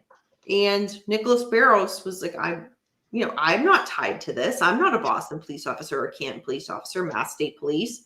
This is what I saw, and I'm going to stand by it. And good for him. We need more people like him. I wonder if James could save Kelly Deaver. I think she's beyond saving. James, would you be up to the task? If anybody had a shot to rehabilitate her, I think it's James Watson. But yeah, it will be interesting if, like, these rumors that she resigned get officiated. I kind of hope so. Because at the end of the day, she kind of tanked her own career. Man, I'm already thinking about, hey, if anybody wants a signed Beckham sticker, come to the booth. Oh my God. Well, that was the last 2025. You know what? That was a perfect segue, Beckham, because that was all of the cases we have for this week's True Crime and Chill. And I was going to say, reminder, CrimeCon. We will be at CrimeCon this year. And of course, Mr. Beckham made it all about himself. If you would like to meet Mr. Beckham and get an autograph and get a photo and then say, Get me a coffee. "Hey, Danny, Give me a come coffee. to CrimeCon." Yep. Here you go. Get you Yeah. some stickers, some Danny After Dark t-shirts, a high five. For the record, there will not be Dating After Dark shirts there because that's a lot of stuff to bring. But there are tons of freebies, pens, multiple different types of stickers, keychains, postcards. Auntie Mimi made something that's a CrimeCon special. Stay tuned, stay tuned. I will show it once I pick it up. Wait, what did she what did you say again? Auntie Mimi, shout out to Auntie Mimi, is making something very special for me to bring to CrimeCon. Oh, nice. So, Beckham, you don't even know what it is yet. I don't know what it You is. don't. I stopped over today, got to hang out with Auntie Mimi, and yeah. So, Nice. it's going to be like a CrimeCon exclusive. So, I'm very excited. It'll be at the Danny After Dark booth. Come by and get you a high five with True Crime. Yeah, and we need to. Yeah, Shelly will be there too. Shelly will be there too. Yeah, Shelly will be there. I'm looking forward to finding out the destination for the next one. Could it be, man? Could it be Vegas? Could it be Vegas? Orlando? Orlando was 2 years ago, so Nashville was last year in Orlando. So I don't think they'd go back so soon. What about Dallas? Because then you don't have to travel. CrimeCon Dallas 2026. Not gonna lie, when they're like, "Where should we go?" I'm like, "Boston." Well, so they just went there like 2 years ago. You said. No, CrimeCon has not been to Boston. Oh man, so Boston could be in the running, but I think it's going to come down. Okay, so I don't. Okay, so let's talk about this real quick, systematically. Okay, seriously, because it's going to be it's important. It's going to be it's a big deal. So LA is having the Star Wars thing come in 2027. That's going to be really big. They're getting ready for that. They got to get ready for the Olympics in 2028. This would be 2026. I don't know if LA really is going to be on the radar. I'd be shocked if it's in LA, to be honest with you. I think this thing is going to be too much to deal with. All right, Beckham, this might be helpful. I pulled up all the places they've done CrimeCon before. Okay. Because they tend to. But let's not go back. Let's like at least go back 5 years and say no to those 5 years. Okay. Because that's a long time. Nashville, Orlando. Nashville's hold on. Don't go that fast. Hold on a second.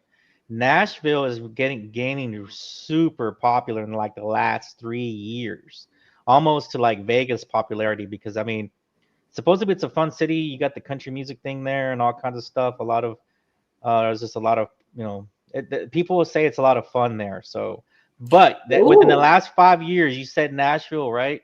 Well, Beckham, I was just scrolling through. Last year was Nashville. Okay, so it's not going to be Nashville. That's out. Yep. Before that was Orlando. Out. Okay.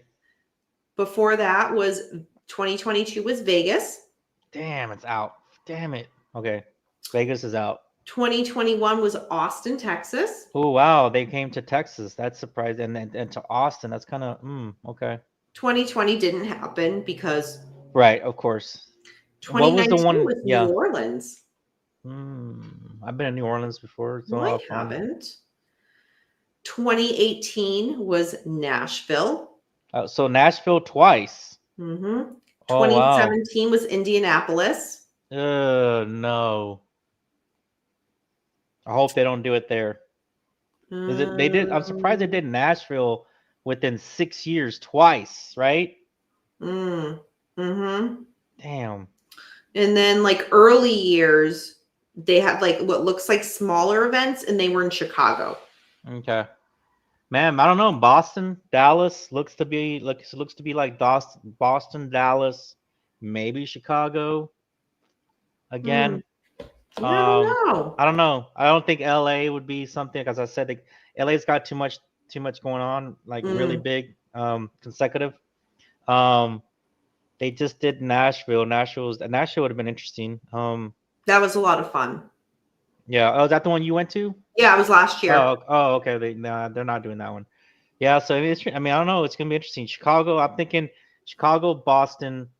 I'm gonna throw Dallas in there just because Dallas. I don't know, but We'll why are you find out in a laughing, few dude? weeks. We'll find out. Why are you laughing? I'm just saying. No, because you're look at this. Beckham picked up on his catchphrase, "Darlin' from New Orleans." Oh my God, I have stories about New Orleans I can't even talk about. Translation, I'm gonna find out off camera. Dude. So New Orleans. we can talk about, if you guys want, next week for like the true crime and chill. We can kind of divide it up and maybe do like a little bit more crime con talk if you guys want. We can kind of talk about what's on the docket for like the panels that we're interested in, if that's something you guys want to hear from us. Or if not, we can definitely just do a recap when we come back. But yeah, y'all check out the website. There's a lot. So if you're in the area, get a day pass, get a weekend pass, come hang out with us. You know, Beckham has his own stickers. He'll, get a photo with Mr. Beckham. You're not gonna make any money off it, but it is what it is. You got to meet the legend.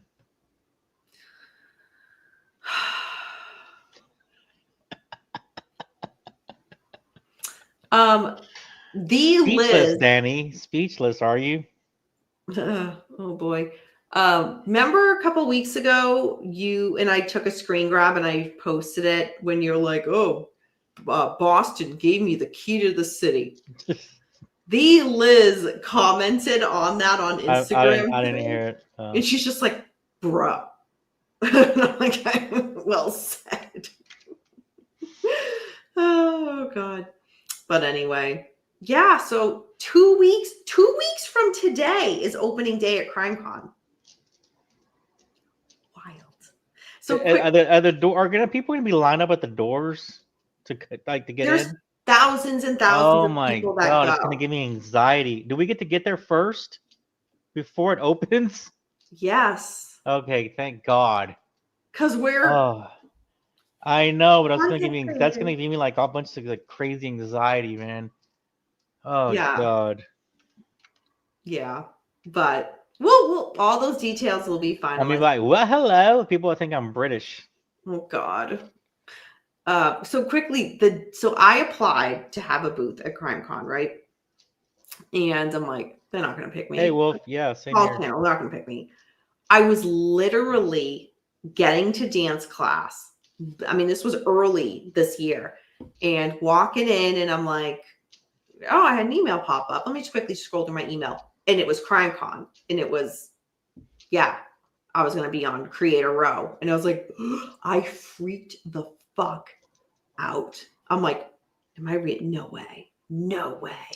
And I went to dance practice. I was like, ladies, oh my God. It was like, yeah, it was such a cool moment. And then I'm like, damn it. I have to go through like, I think it was back-to-back dance at that time. I can't remember, but I at least was there for like an hour or two. And I'm like, I just want to leave and go home. I'm so excited. But yeah. What is this? Wolf says, that's cool, Danny. CrimeCon looks really cool. I would love to meet you too. Wolf, oh my God. I would love hanging out with Wolf would be a good time. 100%. 100%. What if Paul applied for a booth and got one? Where okay, so I kind of want it to be May. I want it to low key be that's funny, Corey. I want it to low key No, it's not funny at all. I want it to be low key in the Northeast. I want it to be New York City or Boston. That'd be kind of cool. But if it's Dallas, it's Dallas. Corey can come back to Texas. Corey liked Texas. It was his first time in Texas when I met Corey. He said he would be back. Corey was an advocate now for Whataburger. Is the best thing he's ever had. Whataburger? You mean what a burger? It's Whataburger. That's how you say it.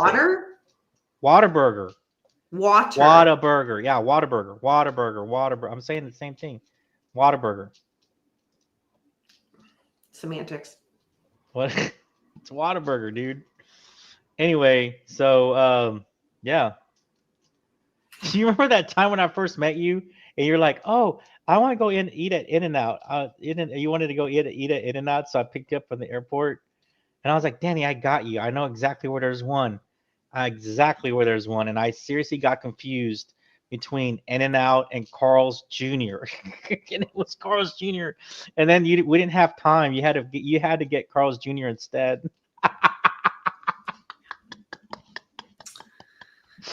Corey says it's true. I loved Texas. LA already kicked Paul's ass. But James, I tell Paul all the time he would never survive Boston. Y'all know how Paul can run his mouth. He would get his ass kicked in Boston. For real. Which means he just needs to have a cold Samuel Adams in front of a cold Samuel Adams and he'll be fine. Look at James Watson. Oh, he hates the Bruins. So no, yeah, Boston. He would hate going there.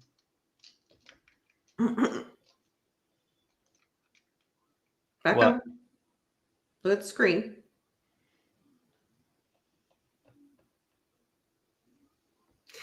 Sorry, James, I tried. I don't even know what that means. Yeah, you do. You know when you say to Karen Diamond when she comes in? Oh, hello. Hello. So, James, that just felt really flat. You have a Brit here. Anywho, almost 2.5 hours. Holy shit! I need to go to bed. I actually. You're too excited. You're like a little kid going to the first. Actually, no. I got to hang out with the foster kittens for a little bit. To the 5th grade, and you're gonna wear your favorite LA Gear shoes. Oh my god! No, I gotta go hang out with the foster kittens. That's the rest of my night. Huh?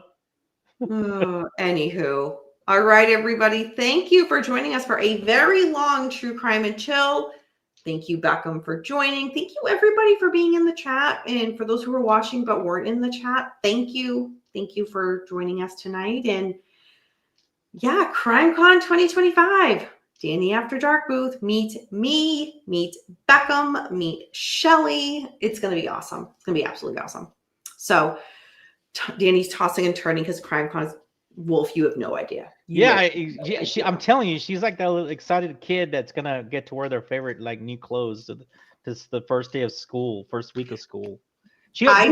Wolf. She literally. I don't know if you were here earlier in the show. She already has her outfits already picked out for the day and the evening and whatever in between. They're all lined up. See? They're on clothes. Yep, clothes hangers here right in the closet. It's each day. Here's my Friday morning outfit, Friday evening, Saturday day, Saturday night. Like, oh my god. Yep, it's all laid out. Is there a formal to this thing? Huh? Is there a formal to this thing? A formal? Yeah, like you had to dress up in a black tie. Oh, there is a rule where you have to wear only Danny After Dark gear. Right. So you better get on that. Right. Yep, part of the rules. It's right there in the contract. All right, everybody. That's normal, Beckham. My wife is like that. She plans outfits. Yep, and that's why. No, I'll leave that. I'll leave that alone. I'll give Beckham a phone. All right. All right, everybody. Thank you for joining us. We will see you next week. Again, 3 shows next week. Interview with Erin from True Crime Bloodhound on Monday. Book Club Thursday. True Crime and Chill next Friday. There is a show next Friday? We'll do it. Oh, okay. We'll do it. All right, everyone. Have a great rest of your weekend. Beckham, thank you again for joining. And remember, until next time, we don't live in darkness. Darkness lives in us. Bye, everyone.